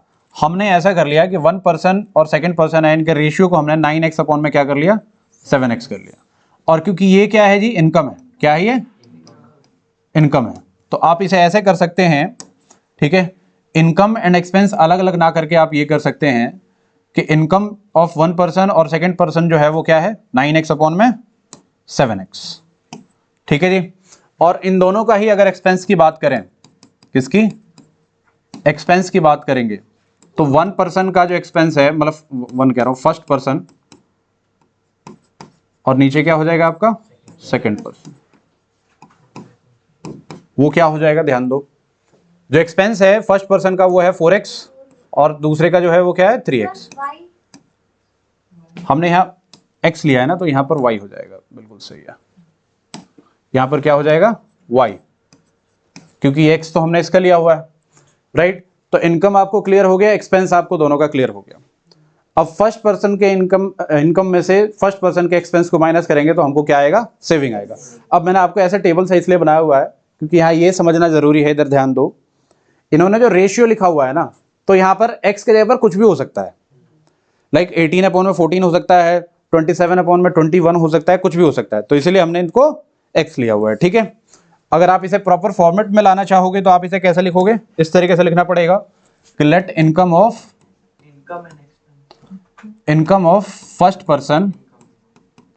फर्स्ट पर्सन बी कितना है? 9x, ठीक है जी। इनकम है लिख दो सेकंड पर्सन का, वो कितना हो जाएगा? 7x। और ऐसे ही यहां पर एक्सपेंस लिखना पड़ेगा आपको। Expense of first person be कितना है? 4y and expense of second person be वो क्या हो जाएगा? 3y। अब फर्स्ट कंडीशन के हिसाब से जो सेविंग आ रही है वो कितनी आ रही है? 9x माइनस का कितना? 4y is equal to 2000। यही आ रही है ना। फर्स्ट पर्सन की इनकम 9x है और फर्स्ट पर्सन की जो एक्सपेंस है वो कितनी है? 4y है। चाहो तो आप ऐसा कॉलम बना के इस तरीके से भी आप शो कर सकते हो, कोई इशू नहीं है, कोई दिक्कत नहीं है। तो पहली आपकी जो इक्वेशन आएगी वो ही आएगी। ऐसी आपके पास सेकंड इक्वेशन आएगी सेकंड पर्सन के लिए, वो क्या आएगी? इनकम कितना है? 7x माइनस एक्सपेंस कितना है इसका? 3y इज इक्वल टू कितना? ये भी सेम ही कर रहा है। अब इस क्वेश्चन में इन्होंने ये भी बता सकते थे कि first person manage to save 2000 and second person manage to save कुछ भी 1000, ठीक है ना। तो यहाँ 2000 होता है, यहाँ क्या होता है? 1000 होता है। क्लियर हुआ? इन दोनों को सॉल्व करोगे, x और y की वैल्यू आएगी। किसकी वैल्यू आएगी? x और y। तो भाई फर्स्ट पर्सन की जो इनकम होगी, x की वैल्यू हम यहाँ डालेंगे तो वो पता चल जाएगी और उसकी एक्सपेंस भी यहाँ से पता चल जाएगी। क्या मेरी बात समझ में आ रही है? आपने या तो ऐसे भी कर सकते हो, let income be x and expense be y। अब उसके हिसाब से फर्स्ट पर्सन की इनकम अलग से मेंशन करो और सेकंड पर्सन की इनकम अलग से मेंशन करो। क्लियर हुआ? कोई परेशानी है, कोई दिक्कत है? आपने क्या करना है, अभी आपको 4-5 मिनट का मैं समय देता हूं। ये जो 10 क्वेश्चन है ना, ये 10 के 10 क्वेश्चनों को 5 से 10 मिनट में आप कोशिश ये करो कि सारे क्वेश्चनों का आंसर लेके आ जाओ। क्लियर है? फिर सबके आंसर्स भी रिव्यू कर लेंगे, देख लेंगे किसका आंसर कितना कितना आ रहा है। ओके, इसके बाद हम आगे के और क्वेश्चन, अभी बहुत सारे क्वेश्चन हमको करना है, थोड़ा सा फटाफट कर लो जल्दी से। डन हो गए सारे क्वेश्चंस? चलिए जी बेटे, नेक्स्ट क्वेश्चन है हमारे पास। देखिए जी, थोड़ा ध्यान देंगे। ये जो है क्वेश्चन हमारे पास, the sum of a 2 digit number. ये वाले जो क्वेश्चन होते हैं इंपॉर्टेंट होते हैं। अगर आपके पास कोई बुक है तो उसमें आप इसे इंपॉर्टेंट मार्क कर लेंगे। ये वाले जो क्वेश्चन होते हैं, इस तरीके के जो भी क्वेश्चन होंगे वो सारे ही इंपॉर्टेंट होंगे। कॉन्सेप्ट भी इसका बहुत ईजी है, थोड़ा सा ध्यान देना है आपको।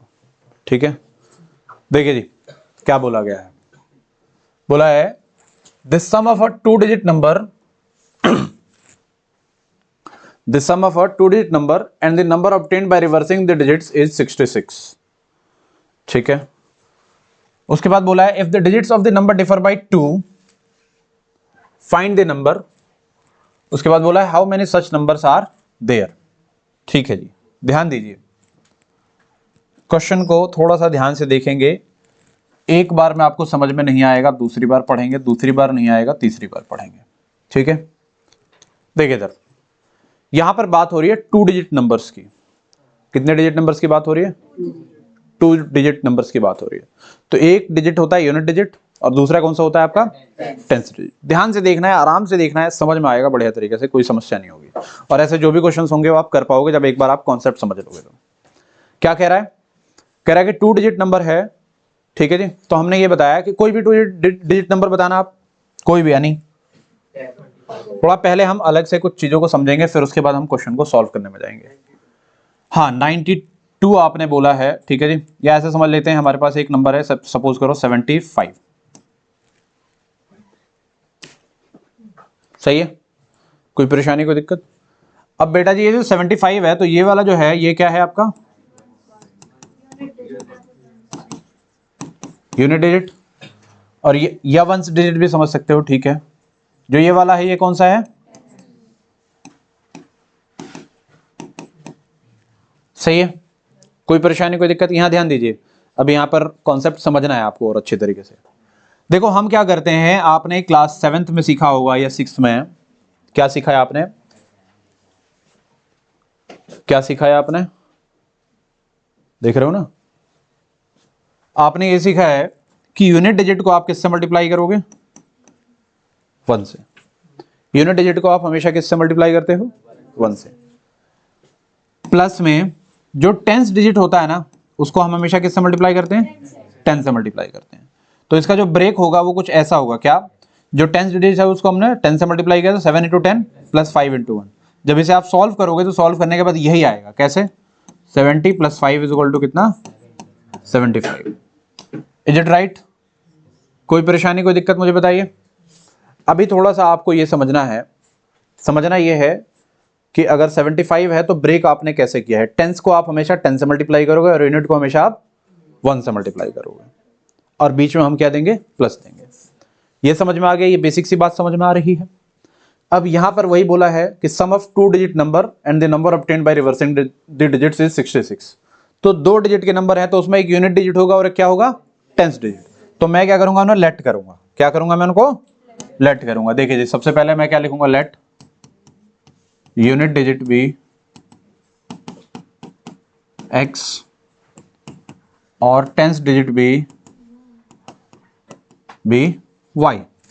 अगर यूनिट डिजिट आपका x है और टेंस डिजिट y है, तो जो नंबर होगा, ध्यान से देखना है यहां पर, तो जो नंबर होगा वो क्या होगा? देखो, जो टेंस है उसको 10 से मल्टीप्लाई करना है,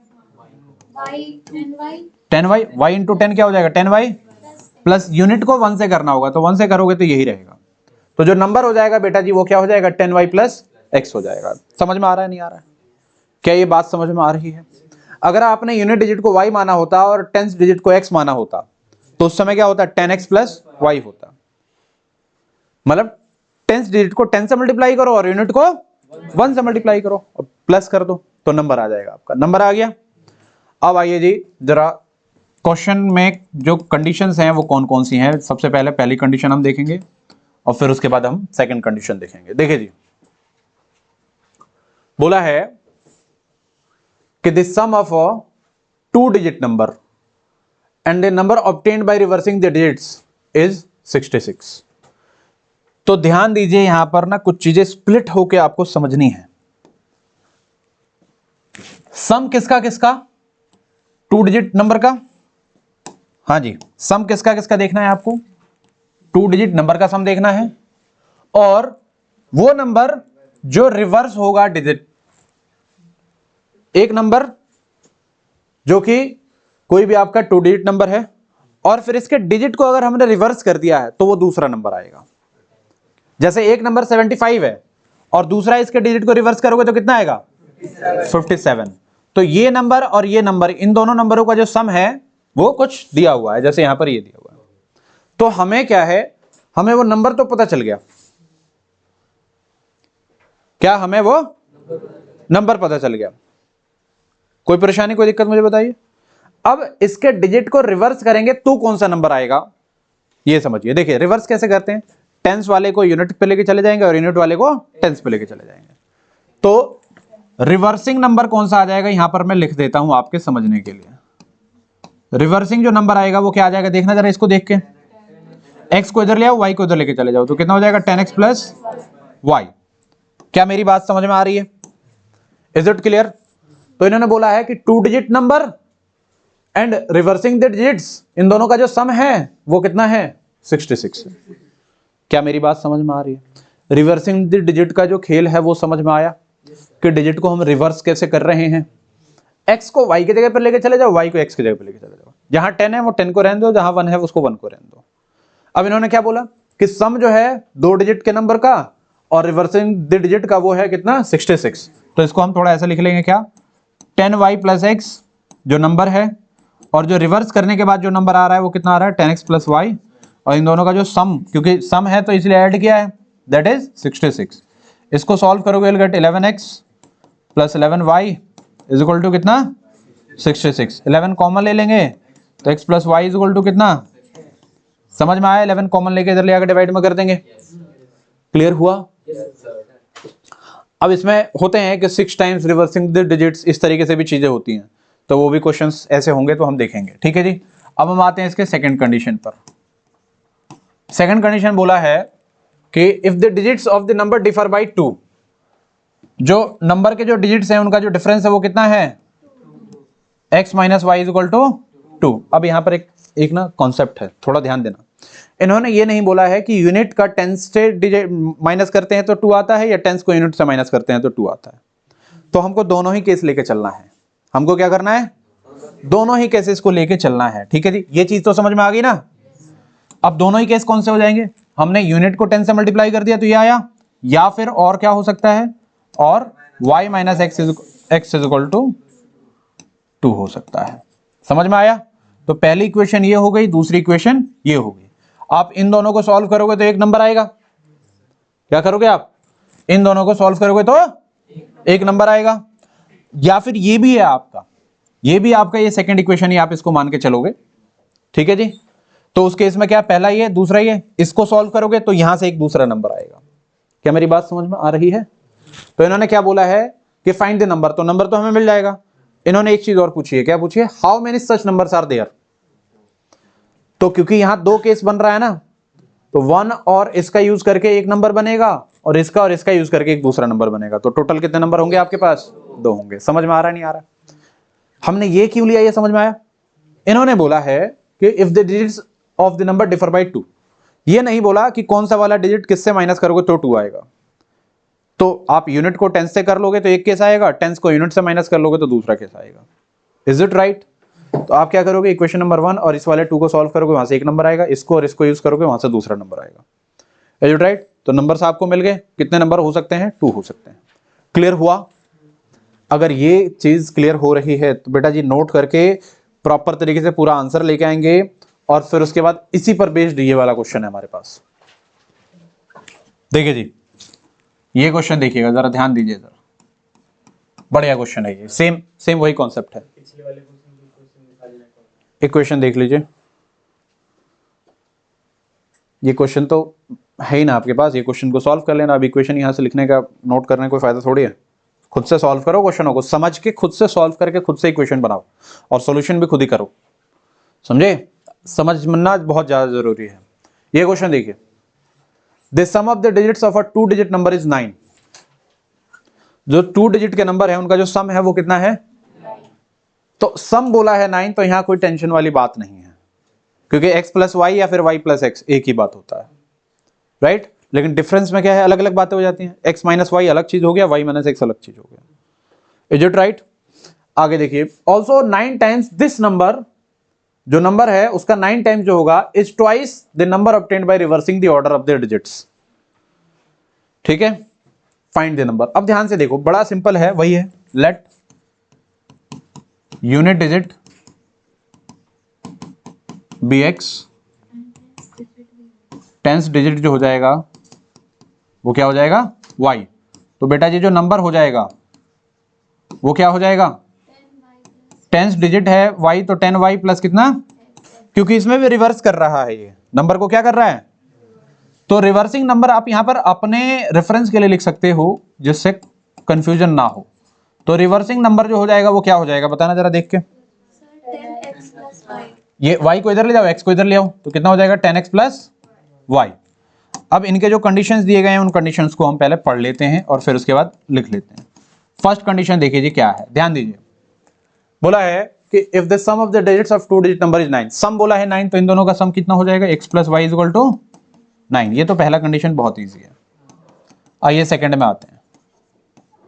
सेकंड में ये बोला गया है, ध्यान दीजिएगा, कि also 9 times this number, 9 times this number, इधर ध्यान दो, 9 times this number is twice the number obtained by reversing the digits। 9 times this number is मतलब is equal to twice the number obtained by reversing, तो 10x plus y। इसको solve करोगे यहां से आ जाएगा कितना? 90y plus 9x is equal to 20x plus 2y। Is it right? सबको इधर ले आओ, सबको इधर लेके आ जाओ, क्योंकि हमको x को थोड़ा सा प्लस में रखना है। इसको इधर लेके आएंगे और मैं लिखूंगा सीधा ही, तो यहां से 11x आ जाएगा, माइनस का 88y आ जाएगा, इज इक्वल टू 0। क्या मैं लिख सकता हूं, देखना, इधर ले आए, 20 में से 9 का 11, 2 में से 90 जाएगा तो माइनस का 88 आएगा, और इसमें से 11 कॉमन ले लूं, 11 कॉमन ले लूंगा तो आई विल गेट कितना? x minus 8y। तो यहां से जो इक्वेशन आ रही है आपकी वो कितनी आ रही है? x minus 8y। ये आपकी कौन सी इक्वेशन होगी? Second equation. अब इन दोनों इक्वेशन को सॉल्व कर लोगे, you'll get the आंसर। ये रिवर्सिंग द डिजिट का कॉन्सेप्ट समझ में आ गया? मतलब कोई क्वेश्चन आ जाएगा, देख कर डर नहीं जाओगे, रिवर्सिंग क्या है ये, आपको कुछ नहीं करना, यूनिट 10 बना लिया आपने, रिवर्सिंग लिख लो यहां पर, x को y की जगह पर y को x, इसको आगे पीछे कर लो, रिवर्स कर दो, खत्म। समझ में आया नहीं आया? इस तरह के क्वेश्चन हो जाएंगे। अब ऐसे कहीं भी क्वेश्चन, कोई भी क्वेश्चन मिलता है, अगर आपको लग रहा है फिर भी डाउट, तो आप क्या करोगे? आर डी शर्मा निकालोगे। देखो कुछ नहीं करना, आपको कोई भी कॉन्सेप्ट से डर लग रहा है, आर डी शर्मा निकालो, वहां पर टॉपिक वाइज ना बहुत सारे क्वेश्चन दिए हुए हैं, तो इसका जहां भी टॉपिक है उसके 3-4 क्वेश्चन लगा लो, 3-4-5 क्वेश्चन लगा लोगे तो फिर उससे कोई भी टेंशन होगा वो खत्म हो जाएगा, कोई भी दिक्कत खत्म हो जाएगी। समझ में आ रहा है नहीं आ रहा? क्लियर है? डन? चलिए आगे चलते हैं। ये क्वेश्चन है, ये भी क्वेश्चन इजी है, ध्यान देंगे। क्या बोला गया है? Meena went to a bank to withdraw कितना? ₹2000। She asked the cashier to give her 50 and 100 notes only, मतलब 50 रुपए के और 100 रुपए के नोट्स देने हैं कैशियर को। ठीक है जी। अब Meena got 25 notes in all. Meena को जो टोटल नोट्स मिले हैं वो कितने मिले हैं? 25 नोट मिले हैं। 100 रुपए के और 50 रुपए के दोनों के नोट अगर मिला दिए जाए तो कितने मिला उसको total notes? 25। Find how many notes of ₹50 and ₹100 she received. ठीक है, तो देखो मतलब नंबर ऑफ 25 कितना? 50 रुपए का नोट और 100 रुपए का नोट। ये आपको लेट करना है। तो यहां लिखोगे let number of ₹50 note be x, और ऐसे number of ₹100 notes be y. ठीक है जी, हाँ जी। तो हम आ जाते हैं अकॉर्डिंग टू क्वेश्चन फर्स्ट में। उसको जो टोटल नोट्स मिले हैं वो कितने मिले हैं? तो 50 रुपए का नोट और 100 रुपए का नोट दोनों मिला दिए जाएं तो उसको जो नोट्स मिले हैं वो कितने मिले हैं? 25 मिले। टोटल नोट्स हैं ये। अब हम इसके सेकंड कंडीशन में आते हैं, यहां आपको ध्यान देना पड़ेगा। ये कह रहा है कि उसको जो टोटल रुपए मिले हैं वो मिले हैं 2000। तो 50 रुपए के एक्स नोट हैं, 50 रुपए के कितने हैं? X note. तो 50 रुपए का टोटल अमाउंट कितना होगा? 50x। जैसे 50, ऐसे समझो 50 रुपए के 2 नोट हैं, तो टोटल पैसा कितना हुआ तुम्हारे पास? 100। कैसे आया? 50 इंटू 2 करके। तो 50 रुपए के एक्स नोट हैं, तो 50 रुपए के पैसे कितने होंगे तुम्हारे पास? 50x। 100 रुपए के वाई नोट हैं, तो 100 इंटू, तो 50 रुपए के टोटल जो पैसे हैं और 100 रुपए के जो टोटल पैसे हैं, सारे पैसे जोड़ दिए जाएं तो उसके पास कितने रुपए हैं? 2000 रुपए। समझ में आया नहीं आया? इस तरीके से चीजें मल्टीप्लाई होती हैं। अब क्योंकि थोड़ा सिंप्लीफाई करने के लिए आप यहां पर क्या कॉमन ले लोगे? x कॉमन ले लोगे, तो यहां से कितना आ जाएगा तुम्हारा? 40। ये दोनों ही चीज क्या कर लोगे आप? कैलकुलेट कर लोगे, सॉल्व कर लोगे, will get the answer. Easy है क्वेश्चन, तो इजी था ये, राइट। चलिए आगे चलते हैं। ये वाला क्वेश्चन वही है, फिक्स चार्ज वाला क्वेश्चन है। कौन सा क्वेश्चन है ये? क्या ये क्वेश्चन आप ट्राई करोगे? ये क्वेश्चन आप ट्राई करो, क्योंकि हमने एक ऐसा ही क्वेश्चन इससे पहले किया हुआ है। जरा फटाफट इस क्वेश्चन को ट्राई करो, नहीं होता है तो फिर मैं कराऊंगा। चलिए जी देखेंगे बेटे ये क्वेश्चन को। बोला है a landing library has a fix charge, थोड़ा ध्यान देंगे इधर। A landing library has a fix charge for the first 3 days. देखो इस क्वेश्चन में ना इन्होंने एक केस डाला हुआ है कि जो फिक्स चार्ज है ना वो शुरू के 3 दिनों के लिए है, उसके बाद के लिए अलग से चार्ज होगा। क्या मेरी बात समझ में आ रही? पहले दिन से फिक्स चार्ज नहीं लग रहा है, यहां पर पहले दिन से ही कोई एक्स्ट्रा चार्ज लगना शुरू नहीं हुआ। 3 दिन तक आप रखो, फिक्स चार्ज होगा, राइट। उसके बाद से आप जितना दिन रखते हो तो उसके लिए आपको अलग चार्ज देना होगा। तो देखो, and add additional charge for each day thereafter. Sarita paid ₹27 for a book kept for 7 days. 7 दिन के लिए अगर रखती है तो उसने टोटल जो पे किया है वो कितना किया है? 27। तो बेटा उसने जो एक्स्ट्रा पे किया है वो कितने दिन किया है? 7 दिन अगर टोटल उसने रखा है तो एक्स्ट्रा जो पेमेंट किया है उसने कितने दिन का किया है? 4 दिन का किया है, क्योंकि 3 दिन का फिक्स चार्ज ही था। क्या मेरी बात समझ में आ रही है? अच्छा जी, मतलब वो पहले दिन, दूसरे दिन, तीसरे दिन, 3 दिन तक रखती तो एक फिक्स चार्ज ही उसको लगता। उसके बाद से वो जो आगे जितने दिन रखेगी उसके लिए अलग से एक्स्ट्रा चार्ज देना पड़ेगा। उसके बाद बोला है while sushi paid ₹21 for the book she kept for 5 days. अच्छा जी, सुशी ने क्या किया है कि 21 रुपए पे किए हैं 5 दिन के लिए अगर रखा है उसने, तो 5 दिन के लिए रखा है तो एक्स्ट्रा कितने दिन का पेमेंट करना पड़ेगा उसको? 2 दिन का करना पड़ेगा। Find the fix charge and the charge for each extra day. तो आप यहां पर क्या करोगे जी? Let fixed charge, fixed charge be x, charge for extra day, each extra day be y। ठीक है जी। अच्छा जी, अब हम आ जाते हैं according to question first condition के हिसाब से क्या होगा। ध्यान दीजिएगा बेटे। सरिता ने क्या किया है? 27 रुपए पे किए हैं 7 दिन के लिए, तो फिक्स चार्ज तो हो गया तुम्हारा x प्लस, क्योंकि उसने टोटल जो रखा है वो कितने दिन रखा है? यहां ये ध्यान देना, फिक्स चार्ज आपने x जो लिया है वो 3 दिन के लिए है, तो 3x नहीं करना है। Let fix charge for 3 days, यहां मिक्स लिख दो इसको, 3 डेज भी x, जो 3 दिन का जो फिक्स चार्ज है वही x है। ऐसा नहीं कि 3 दिन के लिए आप 3x करोगे, ये समझना है, right. Fix charge for each day, तो फिर फिक्स चार्ज उसमें फिर वेरिएबल आएगा ही नहीं ना, फिर तो फिक्स ही हो गया वो पूरा, राइट। तो यहां देखिए जी, फिक्स चार्ज फॉर 3 डेज भी x और चार्ज फॉर एक्स्ट्रा डे। तो एक्स्ट्रा डे कितना हुआ 3 दिन के लिए, तो x हो गया।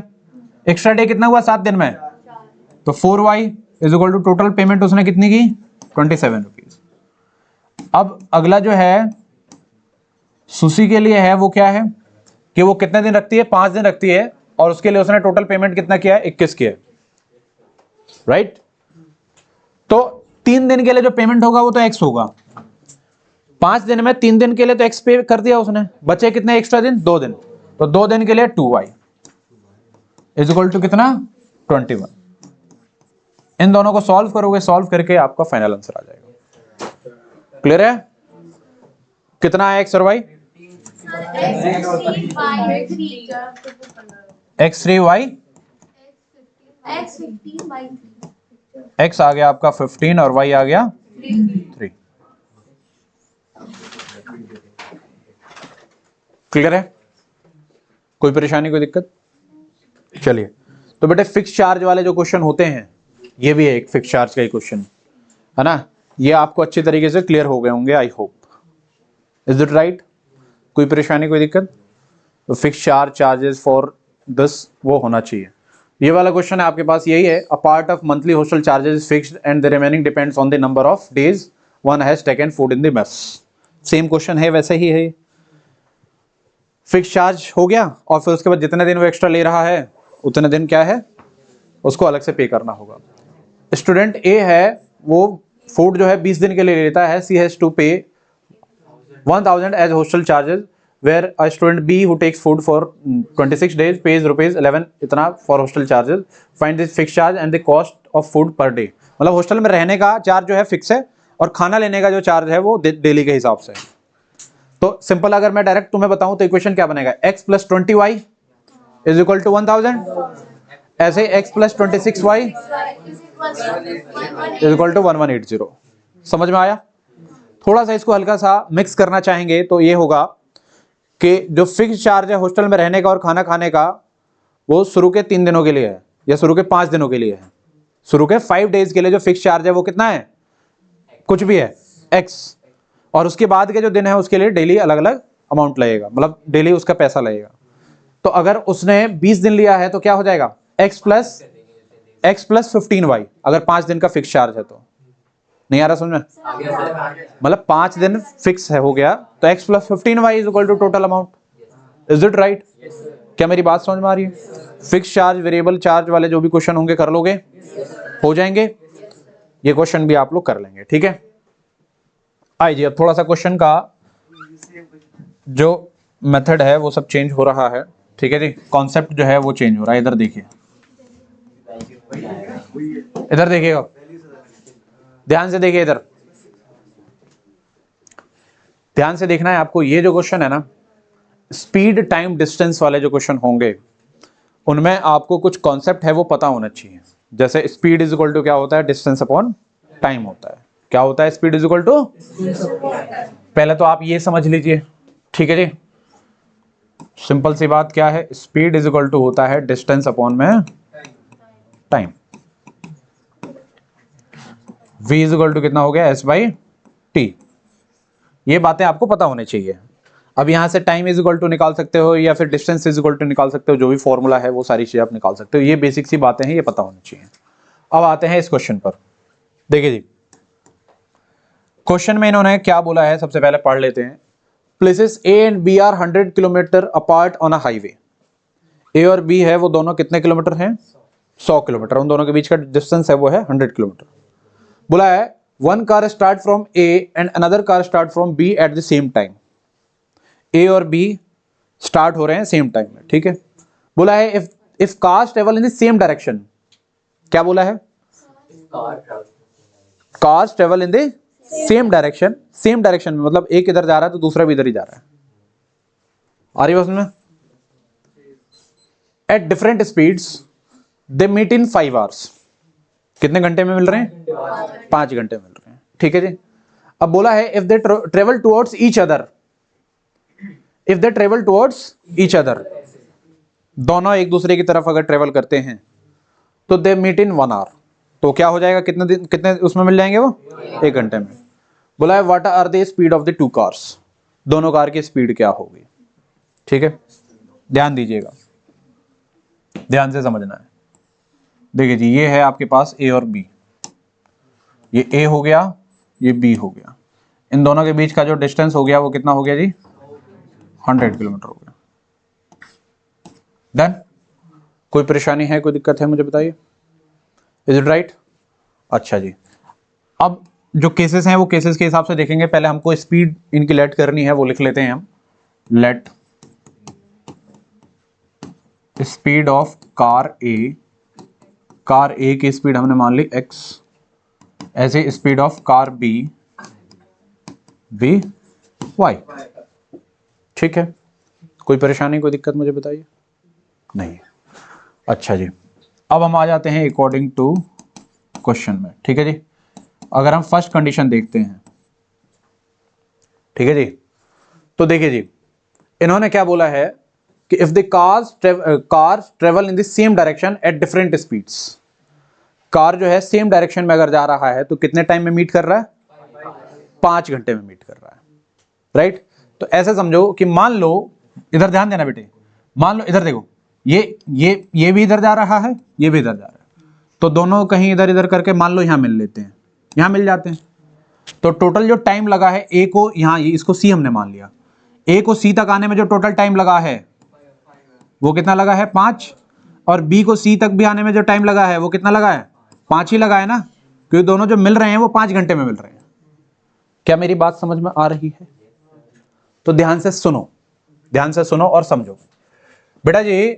जो डिस्टेंस ऑफ AC होगा, ध्यान से सुनो, distance of AC minus distance of AB minus distance of BC will be कितना, AB। देखो AC का डिस्टेंस में से BC के डिस्टेंस को माइनस कर लेंगे तो क्या आ जाएगा, AB का डिस्टेंस आ जाएगा, नहीं आ जाएगा। अब सवाल यहां पर यह है कि सर डिस्टेंस ऑफ AC कैसे निकालेंगे, ध्यान से सुनते रहो, डिस्टेंस ऑफ BC कैसे निकालेंगे। तो डिस्टेंस का जो फॉर्मूला होता है बेटा जी, वो क्या होता है, यहां से लिख लेते हैं, डिस्टेंस इज इक्वल टू आता है स्पीड इनटू टाइम। आता है कि नहीं आता? अब अगर आपको आता है तो बेटा जी डिस्टेंस ऑफ AC जो हो जाएगा, A का स्पीड कितना है x, और A को यहां से यहां तक आने में टाइम कितना लगा है, 5 आवर। क्या मेरी बात समझ में आ रही है? तो मैं यहां पर ऐसे देखो, थोड़ा सा समझा देता हूं मैं आपको। Distance AC minus distance BC is equal to क्या, डिस्टेंस AB। समझ में आया? तो AC का जो डिस्टेंस आएगा वो क्या आ जाएगा, डिस्टेंस का फॉर्मूला होता है speed into time. Speed A का क्या है, x है, और टाइम कितना लगा, 5, तो क्या हो जाएगा 5x minus distance of BC, इसका जो डिस्टेंस है स्पीड इनटू टाइम, स्पीड कितना है इसका y, और टाइम कितना है 5, तो माइनस का 5y इज इक्वल टू जो डिस्टेंस आ रहा है वो क्या आ रहा है, 100। माइनस क्यों किया, क्योंकि हमको जो नोन है वो क्या है, AB ही तो पता है, तो पूरे में से ये माइनस कर देंगे तो यही तो आएगा। समझ में आया कि नहीं है? क्या मेरी बात समझ में आ रही है? अच्छा जी, यहां से अगर आप सॉल्व करना चाहोगे तो गेट कितना, x minus y is equal to 20, ये आ जाएगा। सेकेंड कंडीशन देखेंगे जी। सेकेंड कंडीशन आपको अगर समझ में आ गया तो समझो कि क्वेश्चन भी समझ में आ जाएगा। सेकेंड कंडीशन में ये कहता है ये कि भाई ये जो A है और B है ये दोनों एक दूसरे की तरफ चल रहे हैं, दोनों क्या कर रहे हैं, एक दूसरे की तरफ चल रहे हैं, और कहीं मिलेंगे 1 घंटे बाद, मान लो यहां मिलते हैं, इसको हमने D मान लिया, यहां मिल रहे हैं, तो यहां से यहां तक आने का इसको जो टाइम लगा है वो कितना लगा है, 1 घंटा, और इसको इधर से इधर तक का जो टाइम लगा है वो कितना है, ये यहां से यहां गया, ये यहां से आ गया, दोनों का अगर हम डिस्टेंस जोड़ दें तो क्या आएगा, AB आएगा, नहीं आएगा? तो भाई इसकी स्पीड आपको कितनी पता है, x, तो स्पीड इनटू टाइम डिस्टेंस आ जाएगा इसका, और इसका भी स्पीड इनटू टाइम डिस्टेंस आ जाएगा, क्योंकि दोनों देखो ये यहां से यहां तक गया और ये यहां से यहां तक आया, दोनों को अगर जोड़ेंगे तभी तो AB आएगा। तो I will write here x plus y is equal to कितना, 100। क्यों आएगा समझ में आया? देखो डिस्टेंस AD का डिस्टेंस प्लस डिस्टेंस BD का डिस्टेंस, दोनों को जोड़ देंगे तो हमको डिस्टेंस AB मिलेगा। किसका मिलेगा, डिस्टेंस, और डिस्टेंस ए भी हमको नोन है, पता है। तो बेटा जी ये वाली इक्वेशन बनेगी, ये वाली बनेगी। ये सारी चीजें मैंने आपको समझाने के लिए किया है, थोड़ा सा आपको रफली भी कर लोगे तो आपको समझ में आ जाएगा। Is it right? कोई परेशानी, कोई दिक्कत मुझे बताइए। ये क्वेश्चन एक इंपॉर्टेंट क्वेश्चन है, ऐसे और भी बहुत सारे क्वेश्चन हो सकते हैं, आपको थोड़ा सा फोकस करना है। क्लियर हुआ? ठीक है, चलिए सॉल्व करेंगे। आपको एक्स और वाई की वैल्यू आ जाएगी, स्पीड ऑफ 2 कार्स आ जाएगा।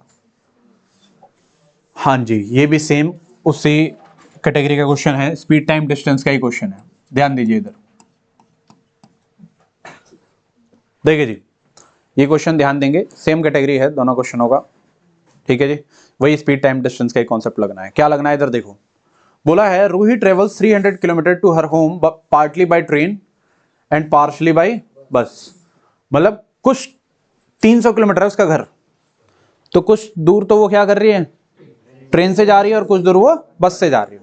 टोटल कितना डिस्टेंस ट्रेवल कर रही है वो? 300 किलोमीटर। अच्छा जी, she takes 4 hours if she travel 60 kilometre by train and remaining by bus. उसको टोटल टाइम लगता है 4 घंटा अगर वो 60 किलोमीटर ट्रेन से जा रही है, और बाकी कितना बचेगा 240 वो बस से जा रही है। तो टोटल जो टाइम लगेगा वो कितना लगेगा, कितना 4 hours। If she travels 100 kilometre by train and the remaining by bus she takes 10 minutes longer.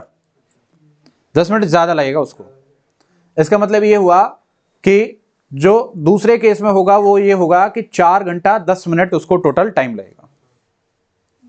10 minutes longer का मतलब ये हुआ ना कि अगर वो 100 किलोमीटर ट्रेन से चली जाएगी तो उसका जो टोटल टाइम लगेगा, 100 किलोमीटर अगर ट्रेन से गई तो 200 किलोमीटर बस से जाना पड़ेगा, तो उसका जो टोटल टाइम आएगा वो 4 घंटा 10 मिनट होगा। समझ में आया? अब बोला है find the speed of the train and the bus separately. अब इस बात से कंफ्यूज मत होना कि भाई ट्रेन से अगर वो कम जा रही है तो टाइम कम लग रहा है, और ट्रेन से ज्यादा जा रही है तो टाइम ज्यादा लग रहा है। ऐसा कैसे हो सकता है?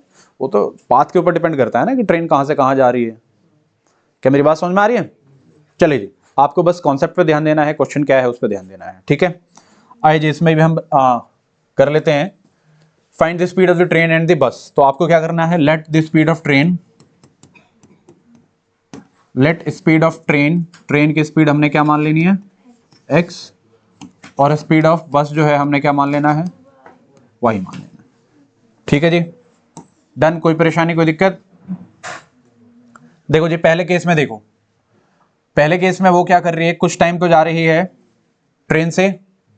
ठीक है जी, कितने डिस्टेंस जा रही है पहले केस 1 में, कितने किलोमीटर जा रही है, 60 किलोमीटर वो ट्रेन से जा रही है, और 240 किलोमीटर जो जा रही है वो किससे जा रही है, बस से जा रही है। ठीक है, तो 60 किलोमीटर अगर ट्रेन से जा रही है, ठीक है जी, तो आप मुझे बताएंगे कि यहां से यहां तक जाने में उसको टाइम कितना लगेगा। तो यहां से आपको टाइम का पहले फॉर्मूला निकालना पड़ेगा। टाइम का फॉर्मूला क्या हो जाएगा जी, डिस्टेंस अपॉन में स्पीड। क्या आ जाएगा, डिस्टेंस अपॉन स्पीड। समझ में आ रहा नहीं आ रहा है? तो टाइम कितना लगेगा, थोड़ा इधर ध्यान देंगे बेटे। टाइम जो लगेगा वो क्या लगेगा, ट्रेन से डिस्टेंस अपॉन में स्पीड क्या है ट्रेन की, x। ठीक है, और बाकी वो कितने किलोमीटर बस से जा रहा है, 240, तो डिस्टेंस अपॉन में स्पीड कितनी है बस की, y। और दोनों के टाइम को अगर हम जोड़ दें अकॉर्डिंग टू कंडीशन फर्स्ट, दोनों के टाइम को हम क्या कर दें, अगर जोड़ दें तो उसको वो कितने देर में पहुंच रही है, 60 प्लस 240 अपॉन में y इज इक्वल टू कितने टाइम में पहुंच रही है वो, 4 घंटे में पहुंच रही है। तो टोटल जो टाइम आ जाएगा वो कितना आ जाएगा जी, 4 घंटा आ जाएगा। Is it right? अगर इसे थोड़ा सा अगर आप सिंप्लीफाई करना चाहोगे तो विल गेट कितना, 50 अपॉन में x प्लस कितना, यहां से अगर आपने ले लिया तो 60 अपॉन में y इज इक्वल टू 1। समझ में आया क्या क्या? मैंने इन दोनों में 4 कॉमन ले लिया और 4 से बाहर को काट दिया। Is it right? कोई परेशानी, कोई दिक्कत? तो ये जो आपकी इक्वेशन आएगी वो कौन सी इक्वेशन आएगी आपकी, फर्स्ट इक्वेशन आएगी। थोड़ा सा ध्यान देना है। सेम दूसरे केस में वो क्या करती है, बिना हम इसको बनाए भी समझ सकते हैं कि ट्रेन से वो 100 किलोमीटर जा रही है, तो ट्रेन से टाइम कितना लगेगा उसको, 100/x, और फिर बस से कितना टाइम जाएगी वो, 200 बाई इज इक्वल टू कितना टाइम, 4 घंटा 10 मिनट। तो बेटा जी 10 मिनट को आपको फ्रैक्शन में चेंज करना पड़ेगा। ठीक है जी। तो 4 घंटा प्लस 10 मिनट कितना घंटा होता है? 10/60, 1/6। समझ में आया? तो आप इसे अगर और थोड़ा सा सॉल्व करना चाहोगे तो विल गेट ये 1/6, तो यहाँ से 24 और 1 कितना 25/6।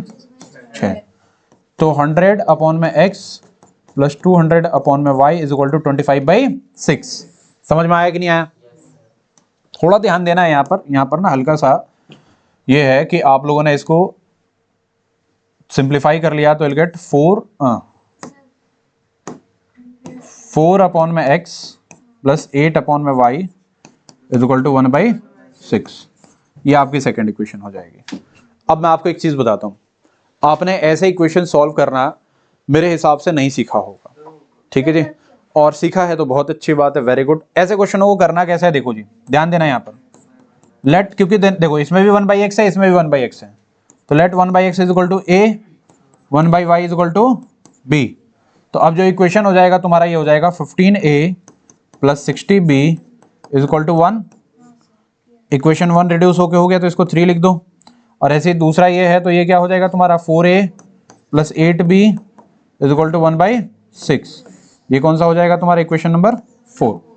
यहां से बेटा जी आप a और b की वैल्यू बाय एलिमिनेशन लोगे, a और b की वैल्यू आ गई उसको यहाँ डालोगे तो गेट x एंड y। अब थोड़ा समझो कि ये वाली जो चीज है ना, ऐसे वाले क्वेश्चन को करना कैसे होता है, ये नई वाली एनसीईआरटी में आपके होगा नहीं, तो इसलिए काफी बच्चे इसको स्किप कर देते हैं, मिस कर देते हैं। समझो बेटा, नीचे जब भी x और y होता है ना, तो आपको ये देखना है कि यहां भी 1/x बन रहा है, यहां भी 1/x बन रहा है, तो आप उसको क्या लेट कर लोगे, a लेट कर लोगे। यहां भी 1/y 1/y है, तुम कहोगे सर 1 कहां है, तो 50/x है, तो ये कैसे आएगा देखो, देखो जी कैसे आएगा, देखो जी 15/x है, तो इसे आप क्या लिख सकते हो, 15 इंटू 1/x लिख सकते हो, और आपने क्या किया इसके जगह पर आपने क्या लिया था a, तो 15 इंटू क्या हो जाएगा, यही होगा। देखना थोड़ा सा बताने से चीजें क्लियर हो गई, इज इट राइट? क्या ये बातें समझ में आ रही हैं? क्योंकि देखो मैं तुम्हें बताता हूं, क्योंकि ये आपके नए एनसीईआरटी में तो है नहीं, बड़े क्वेश्चन वगैरह में ना पूछ लिया जाता है, पीवाईक्यू में ये सारे इस तरह के क्वेश्चन डल जाते हैं, तो ऐसा इसलिए है क्योंकि आपको इस तरह के क्वेश्चन आने चाहिए। नई एनसीईआरटी तो आपको फेल ही करा देगी, तो इसलिए आपको थोड़ा सा रेफरेंस लेना पड़ेगा इधर उधर का भी। Is it right? कोई परेशानी, कोई दिक्कत मुझे बताइए। ये समझ में आया ना, time of this plus time of this is equal to total time. ऐसे ही वो क्या कर रही है दूसरे केस में, ट्रेन से अलग और बस से अलग जा रही है, तो उस केस के हिसाब से आएगा। क्लियर हुआ? चलिए जी, आपने क्या करना है, सिंपल कैलकुलेट करना है। देखो ए और बी कैसे निकालोगे, ए और बी कैसे निकालोगे, by using elimination, by using elimination same. अब ए की वैल्यू मान लो आ गई तुम्हारी 4 सपोज करो, या ए की वैल्यू मान लो तुम्हारी कुछ भी आ गई 10 आ गई, तो कैसे 1/x इज इक्वल टू कितना, ए की वैल्यू आपकी 10 आई है, तो रेसिप्रोकल कर दो तो x की वैल्यू कितनी हो जाएगी 1/10। तो जो स्पीड ऑफ ट्रेन जो हो जाएगा वो कितना हो जाएगा 1/10। ये लेट किया हमने कि 10 आ रही है, वो कुछ भी आ सकती है वहां पर। क्या मेरी बात समझ में आ रही है? कोई परेशानी, कोई दिक्कत मुझे बताइए। क्लियर हो गया है ना? क्वेश्चन हो जाएगा ये। चलो आगे चलते हैं हम, हमारे पास ये वाला क्वेश्चन है, इस क्वेश्चन को भी करते हैं एक बार। जरा ये क्वेश्चन थोड़ा सा नोट कर लो क्योंकि कहीं भूल ना जाओ, फटाफट नोट कर लो। मैं चाय पी लेता हूं इतना। देखिए जी बेटे, आ गया ना, इसका आंसर आ गया इस क्वेश्चन का। ऐसे क्वेश्चंस और देख लेना, ये 1/x इस तरीके के जो होते हैं ना इक्वेशंस रिड्यूस करने वाले, इनको रिड्यूसिंग इक्वेशन बोला जाता है। आरी बात में पहले रिड्यूस करते हैं फिर उसके बाद सॉल्व करते हैं, तो इसकी प्रैक्टिस कर लेना क्योंकि पता नहीं है ना पेपर में क्या आ जाए। यस, ये मेथड डिलीटेड था बट कहीं ना कहीं किसी ना किसी वे में आपका आ जाता है। ठीक है जी, एक एक क्वेश्चन कर लेते हैं। क्वेश्चन क्या है देखिए, बोला है the area of rectangle gets reduced by 9 square unit. ध्यान से देखना है, the area of rectangle gets reduced by 9 square unit if its length is reduced by 5 unit and breadth is increase by 3 unit. थोड़ा सा हल्का सा complex बनता है ये क्वेश्चन, हल्का सा। ठीक है जी, if we increase the length by 3 unit and the breath by 2 unit the area increases by 67 square unit, find the dimension of the rectangle. तो रेक्टेंगल का डायमेंशन मतलब let length be x breath be y। लिख लेते हैं, let length be x and breath be y। ध्यान देना यहाँ पर बेटे, अकॉर्डिंग टू क्वेश्चन साथ में ही आपको सारी चीजें कर लेनी है। देखिए क्या, अच्छा एरिया ऑफ रेक्टेंगल क्या होगा अगर लेंथ और ब्रेथ ये है तो एरिया विल भी क्या, x इंटू वाई, यही होगा ना एरिया, तो एरिया तो यही होगा। अब इन्होंने क्या बोला है कि the area of rectangle gets reduced by 9 square unit if its length is reduced by 5 and breadth is increase by 3। तो अगर हमने लेंथ को रिड्यूस किया 5 से, मतलब x माइनस 5, ये लेंथ एक्चुअल लेंथ अब आया, इनटू में ब्रेथ क्या है, इंक्रीज 3 यूनिट, तो y प्लस 3, तो length into breadth is equal to क्या आता है, एरिया। एरिया कितना हो रहा है, 9 स्क्वायर यूनिट कम हो रहा है, तो एरिया जो हो जाएगा वो 9 स्क्वायर यूनिट कम हो जाएगा। समझ में आया नहीं आया? थोड़ा सा ये देख रहे हो, हल्का सा कॉम्प्लिकेटेड चीजें हो रही हैं। जब आप ऐसे क्वेश्चनों की प्रैक्टिस कर लेते हो तो ऐसे क्वेश्चन आते हैं तो डरते नहीं हो। अब जैसे एक्स वाई आ रहा है, अब तुम सोचोगे हमने कोई क्वेश्चन ऐसा इक्वेशन देखा ही नहीं जो एक्स वाई के फॉर्म में होगा, कट जाएगा वो बात अलग है, पर गो थ्रू तो होना चाहिए ना। सॉल्व करो, पता है ना ये कैसे करते हैं। एक्स वाई, एक्स को 3 से किया 3x, 5 को y से किया माइनस का 5y, और माइनस का कितना 15 is equal to x y minus का 9। एक्स वाई से एक्स वाई गया, 3x माइनस का 5y इज इक्वल टू, ये इधर आके प्लस में हो जाएगा, कितना आ जाएगा 6 आ जाएगा। 6 आएगा कि नहीं, माइनस 15 इधर आके प्लस हो जाएगा, माइनस 9 प्लस 15 6 आ जाएगा। समझे? अच्छा ऐसे ही इसका सेकंड इक्वेशन है। सेकंड कंडीशन क्या बोला इन्होंने कि इंक्रीज कर रहे हैं लेंथ को, मतलब लेंथ को हमने x प्लस 3 कर दिया, और ब्रेथ को क्या कर रहे हैं हम 2 यूनिट से, वो भी इंक्रीज ही कर रहे हैं हम। तो जो एरिया है, एरिया एक्स वाई है, एरिया क्या है एक्स वाई, 67 क्या हो गया, इंक्रीज हो गया। यस यस, y प्लस 2, ये क्या हो गया आपका 67 इंक्रीज हो गया। यहां से सॉल्व करोगे will get x y plus 2x plus 3y plus 6 is equal to x y plus का कितना 67। एक्स वाई से एक्स वाई गया, 2x plus 3y is equal to कितना आ जाएगा 61। ये आपकी दूसरी इक्वेशन हो जाएगी। समझ में आया? दोनों ही चीजें इंक्रीज हो रही है ना, the length 3 unit and the breadth 2 unit, दोनों इंक्रीज कर रहे हैं तो प्लस कर दिया। दोनों इक्वेशन आ गया, दोनों इक्वेशनों को आप सॉल्व करोगे, you will get the answer. Is it right? कोई परेशानी, कोई दिक्कत मुझे बताइए। नहीं है तो अब हम आते हैं जरा अप स्ट्रीम डाउन स्ट्रीम के क्वेश्चनों पर। देखिए जी, ये जो कॉन्सेप्ट है up stream and down stream, ये बड़ा ही प्यारा कॉन्सेप्ट है। एक बार आप समझ जाओगे तो क्वेश्चनों को करने में कहीं कोई दिक्कत नहीं होनी, कहीं कोई परेशानी नहीं होनी। Is it right? ध्यान से देखना है आपको, ध्यान से समझना है एक एक चीज को, इजिली आपको सारा समझ में आ जाएगा। ठीक है, मैं आपको समझा दूंगा अप स्ट्रीम क्या होता है, डाउन स्ट्रीम क्या होता है, क्वेश्चंस कैसे सॉल्व होने हैं, सारी चीज समझा दूंगा। थोड़ा सा हल्का सा इधर फोकस करिए। देखिए जी, actually upstream downstream कहां हो सकता है मैं बताता हूं। या तो पानी में हो सकता है या हवा में हो सकता है। जैसे कभी हवाएं चलती है ना, तो या तो हवा में हो सकता है या फिर पानी में हो सकता है। जनरली यही क्वेश्चन आएगा, या तो पानी में अप स्ट्रीम डाउन स्ट्रीम हो रहा है या फिर हवा में। Is it right? डरना नहीं है। हवा में कैसे? हवा में ऐसे कि हवा मान लो फ्लो हो रहा है इधर से इधर की तरफ, आप कुछ चला रहे हो, मान लो बाइक चला रहे हो, स्कूटी चला रहे हो, या खुद दौड़ रहे हो, तो हवा के डायरेक्शन में दौड़ोगे और उसके अपोजिट डायरेक्शन में दौड़ोगे तो वहां भी अप स्ट्रीम डाउन स्ट्रीम आ जाएगा। क्लियर हो गया? देखिए जी, समझिए, इधर ध्यान से समझिए। इजी सा कॉन्सेप्ट है, समझने में आपको आसानी होगी, थोड़ा ध्यान दीजिए। ये मान लो कनाल है या रिवर है, कुछ भी है, ठीक है जी। इसमें जो वाटर का जो फ्लो है वो इधर की तरफ है, वाटर का फ्लो इधर की तरफ है, ठीक है। ध्यान से समझेंगे। वाटर का जो फ्लो है, उसी फ्लो के डायरेक्शन में अगर आपके बोट का फ्लो होता है, राइट, वाटर का जो फ्लो है उसी डायरेक्शन में आपके बोट का फ्लो है, सेम डायरेक्शन में, तो वो होता है डाउन स्ट्रीम। क्या होता है वो? Down stream. और जो वाटर का फ्लो है उसके अपोजिट में आपके बोट का डायरेक्शन है, तो उसको हम बोलते हैं अप स्ट्रीम। अब समझिए, ऐसे समझिए, डाउन स्ट्रीम में अगर आप जा रहे हो, वाटर का फ्लो है और उसमें बोट का फ्लो है, तो दोनों आपने क्या किया, आप बोट चला रहे हो और वाटर भी उसी डायरेक्शन में आपका जा रहा है, तो आपकी स्पीड बढ़ेगी कि घटेगी? आप थोड़ा सा जान लगाओगे वो और ज्यादा हो जाएगी। बढ़ेगी मतलब speed will be added, downstream में स्पीड विल बी, समझ में आ रही बात? ऐसे समझो, मान लो हवा इधर से इधर की तरफ चल रही है, आप दौड़े इधर की तरफ रहे हो, तो आपकी स्पीड क्या हो जाती है? बढ़ जाती है। ये प्रैक्टिकल है जो आप कर सकते हो। बोट वाला तो प्रैक्टिकल है नहीं, वो जनरली आप कहाँ जाओगे, है ना। बट हवा वाला तो आपने किया भी होगा, बचपन में देखा भी होगा, राइट। छत पे करते हो ना थोड़ा आगे, ठीक है। तो अप डाउन स्ट्रीम में क्या होगा? Speed will be added. किसकी speed? Speed of the stream. Stream क्या होती है? जो बहाव होता है। बहाव या तो पानी का होगा या फिर आपके हवा का होगा। तो स्पीड ऑफ स्ट्रीम जो होता है बहाव होता है, और स्पीड ऑफ बोट या किसी भी कोई चीज उसमें चल रही है तो उसकी स्पीड, तो दोनों की स्पीड डाउन स्ट्रीम में क्या हो जाएगी? ऐड हो जाएगी। तो एक्चुअल स्पीड आएगी डाउन स्ट्रीम की ऐड करके। अप स्ट्रीम में क्या होगा? अप स्ट्रीम का मतलब है कि आप उसके अगेंस्ट में जा रहे हो, तो अगेंस्ट में जाने का मतलब यह है कि आपकी स्पीड ज्यादा होगी, तभी तो आप उसके अगेंस्ट में जा पा रहे हो। तो आपकी स्पीड में से उसकी स्पीड को क्या कर दिया जाएगा? माइनस कर दिया जाएगा।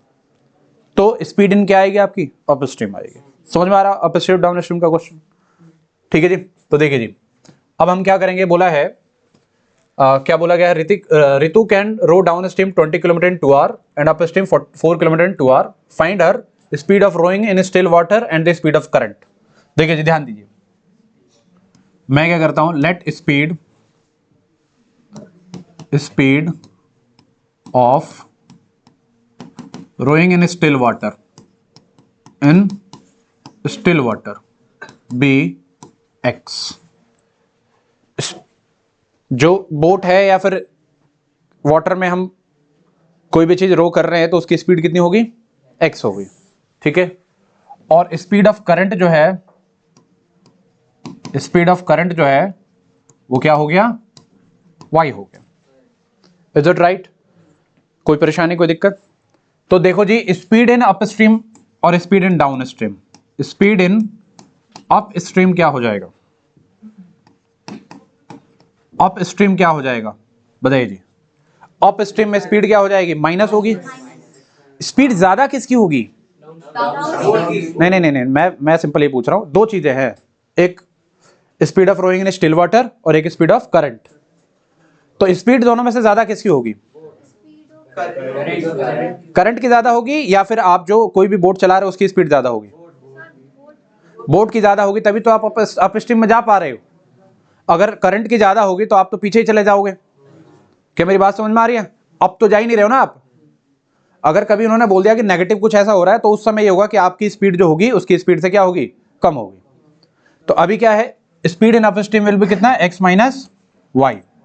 एक्स बड़ा है क्योंकि वो आपकी स्पीड है, और करंट की स्पीड क्या होगी? हमेशा छोटी होगी।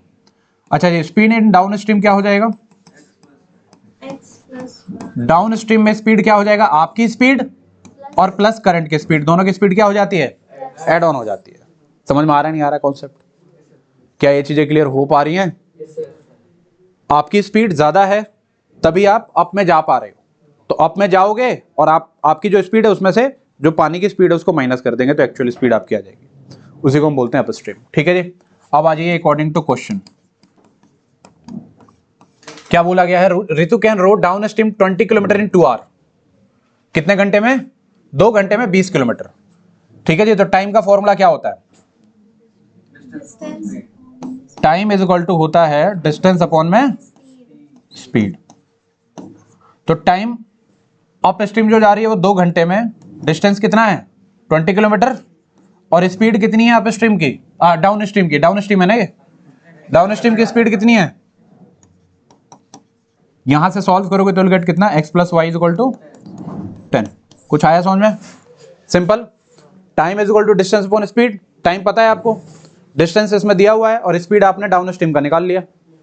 आइए आगे, अकॉर्डिंग टू सेकंड कंडीशन, जो दूसरा कंडीशन है उसमें क्या हो जाएगा? ध्यान दो, इसमें जो टाइम होगा वो वही होगा डिस्टेंस अपॉन में स्पीड।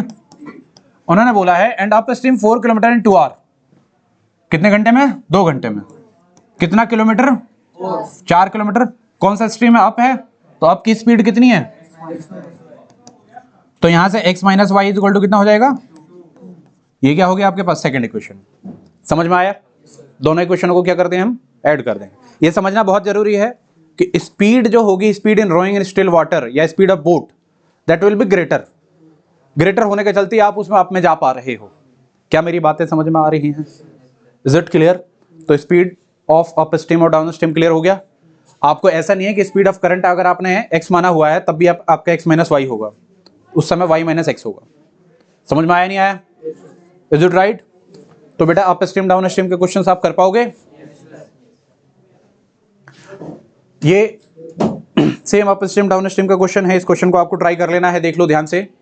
ये भी अप स्ट्रीम डाउन स्ट्रीम का क्वेश्चन है, बट ये वाला क्वेश्चन जो जनरली है ना, मैं तुम्हें बता देता हूँ, ये ट्राई कर लेना तुम इस क्वेश्चन को, ठीक है जी। ये वाला क्वेश्चन आपका रिड्यूसिंग वाला फॉर्म में है, तो इसको आप ट्राई कर लेना, ठीक है। A 2 digit number is obtained by either multiplying the sum of the digits by 8 and then subtracting 5 और by multiplying the difference of the digits by 16 and then adding 3, find the number. देखो जी ये वाला question है, ऐसा question हमने reversing वाला question तो किया है ना, लगभग ये क्वेश्चन वैसा ही है, बट इसमें हल्का सा ना थोड़ा सा ट्विस्ट है। ट्विस्ट देख लीजिए जरा, ध्यान दीजिए इधर,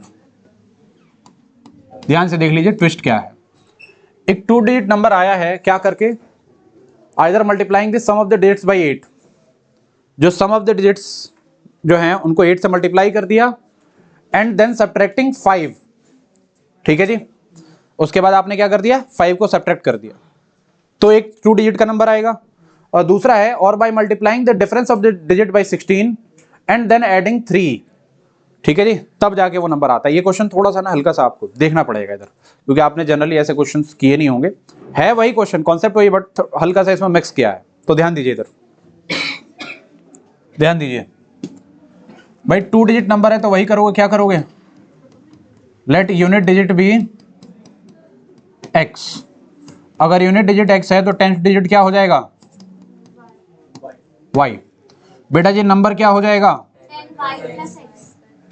नंबर विल भी कितना, 10y प्लस x, ठीक है जी। रिवर्सिंग हो रहा है यहां पर कहीं, नहीं हो रहा है रिवर्स। अब आ जाते हैं हम अकॉर्डिंग टू क्वेश्चन पर। फर्स्ट कंडीशन देखिए इधर, इधर देखिए, यही लिखना बहुत जरूरी है। बोला है a 2 digit number is obtained, एक 2 डिजिट का नंबर जो है ऑब्टेन्ड हो रहा है, मतलब 2 डिजिट का नंबर क्या है तुम्हारा, 10y प्लस एक्स जो है, ये जो आएगा क्या करने पर आएगा, ये आएगा multiplying the sum of the digits by 8, तो सम ऑफ डिजिट का मतलब कितना हो जाएगा, x प्लस वाई, उसमें क्या कर दिया आपने, 8 से मल्टीप्लाई कर दिया, and then subtracting by 5, and then आपने क्या कर दिया, उसको सब्ट्रैक्ट कर दिया 5 से। सम ऑफ डिजिट्स को 8 से मल्टीप्लाई करके 5 से माइनस करोगे तब वो 2 डिजिट का नंबर आएगा। So this is your equation, आप इसे जनरल फॉर्म में कर लोगे, ठीक है। उसके बाद दूसरा देखो, अभी इसको मैं करूंगा जनरल फॉर्म में, पहले आप समझो दूसरा, सेकंड समझो। बोला है और by multiplying the difference of the digits by 16, या फिर दूसरा केस ये है कि ये जो नंबर है तुमको ऐसे आ सकता है कि उनका जो डिफरेंस है उसको 16 से आपने मल्टीप्लाई कर दिया, एंड देन एडिंग 3, एंड आपने उसमें क्या कर दिया, 3 ऐड कर दिया, तब जाके आएगा। अब फिर से यहां पर 2 केस बनाओगे, क्योंकि डिफरेंस की बात आ गई है। अब मैं एक काम करता हूं, पहले इसको थोड़ा सिंप्लीफाई कर लेता हूं। अगर मैंने इसको सिंप्लीफाई किया तो क्या हो जाएगा, 10y plus x is equal to 8x plus 8y minus का 5। अब क्या करोगे, आप सबको इधर लेके जाओगे तो will get minus 7x plus 2y is equal to कितना, -5। यहां से माइनस कॉमन लेंगे, सॉल्व करेंगे, विल गेट फर्स्ट इक्वेशन, यहां से भी सॉल्व कर लो, 10y plus x is equal to 16x minus 16y plus 3। 16 times है क्या, और मल्टीप्लाई द डिफरेंस डिजिट, हाँ जी 16, ठीक है। इसको इधर ले आओ तो विल गेट माइनस का 15x प्लस का 26y इज इक्वल टू कितना, 3। ये आपकी सेकंड इक्वेशन आ गई। इन दोनों इक्वेशनों को सॉल्व करोगे, विल गेट द आंसर। एक तो आंसर यहां से आएगा, एक और इक्वेशन बनेगा, कौन सा वाला इक्वेशन बनेगा जी, और सेकंड का जो और होगा वो क्या होगा कि ये जो नंबर है, ये जो नंबर है वो ऐसे भी आ सकता है कि आप क्या करोगे, y माइनस एक्स करोगे और फिर उसमें 3 ऐड करोगे। समझ में आ रहा है ना। उन्होंने क्या बोला है, डिफरेंस ऑफ द डिजिट्स, तो यूनिट को 10 से माइनस कर सकते हैं या फिर 10 को यूनिट से माइनस कर सकते हैं ना। नहीं आ रही बात समझ, इन्होंने एग्जैक्टली नहीं बोला। तो यहां से आपकी एक इक्वेशन आएगी, तो इन दोनों को सॉल्व करोगे, एक नंबर आएगा, इसको और इसको सॉल्व करोगे तो गेट अनदर नंबर। क्या मेरी बात समझ में आ रही है? कैलकुलेशन आपका सही होना चाहिए, बढ़िया होना चाहिए। Is it right? कोई परेशानी, कोई दिक्कत मुझे बताइए। कर लेंगे सारे क्वेश्चंस? ठीक है जी, ठीक है, आंसर आ जाएगा। चलिए देखिए बेटे, ये वाला क्वेश्चन, ऐसे क्वेश्चन आपने किया है। Ankita travels 14 kilometre to her home partly by rickshaw and partly by bus. तो पार्टली वाले क्वेश्चन तो हो जाएंगे आपसे। It takes 12 hours to fill a swimming pool using 2 pipes. Yes, ये वाला क्वेश्चन देखिएगा बेटे, ये है आपका वर्क एंड टाइम का कॉन्सेप्ट। किसका कॉन्सेप्ट है ये? वर्क एंड टाइम का कॉन्सेप्ट है, बहुत इंपॉर्टेंट है, ध्यान से देखो। यहां पर आपने 8th क्लास में चीजें कुछ सीखी हैं, उसका हम थोड़ा सा यूज करेंगे और बाकी सारी चीजें हम करेंगे यहाँ पर, ठीक है? ध्यान से समझिएगा। देखिए इधर देखिए, बोला है it can take 12 hours to fill a swimming pool using 2 pipe. अगर 2 पाइप को हम एक साथ चलाएं तो एक स्विमिंग पूल है वो पूरा कितने घंटे में भरेगा? 12 घंटे में। कितने घंटे में भरेगा? अगर हमने दोनों को चला दिया तो, दोनों पाइप को चला दिया। आगे क्या बोला है? If the pipe of larger diameter is used for 4 hour. दूसरा केस ये है कि अगर लार्जर डायमीटर जिस पाइप का है उसको हमने 4 घंटे के लिए चलाया, and this the pipe of smaller diameter for 9 hour. जो स्मॉलर डायमीटर का पाइप है उसको हमने 9 घंटे के लिए चलाया, तो only half the pool can be filled. जो पूल है वो आधा ही फिल होगा, पूरा नहीं हो पाएगा, ठीक है?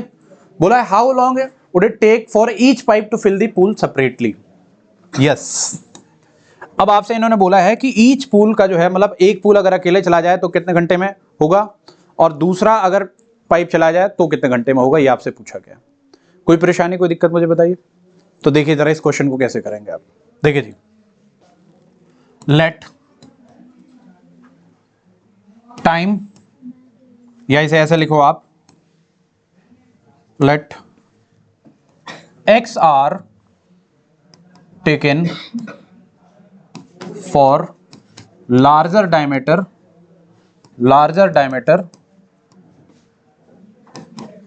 to fill the tank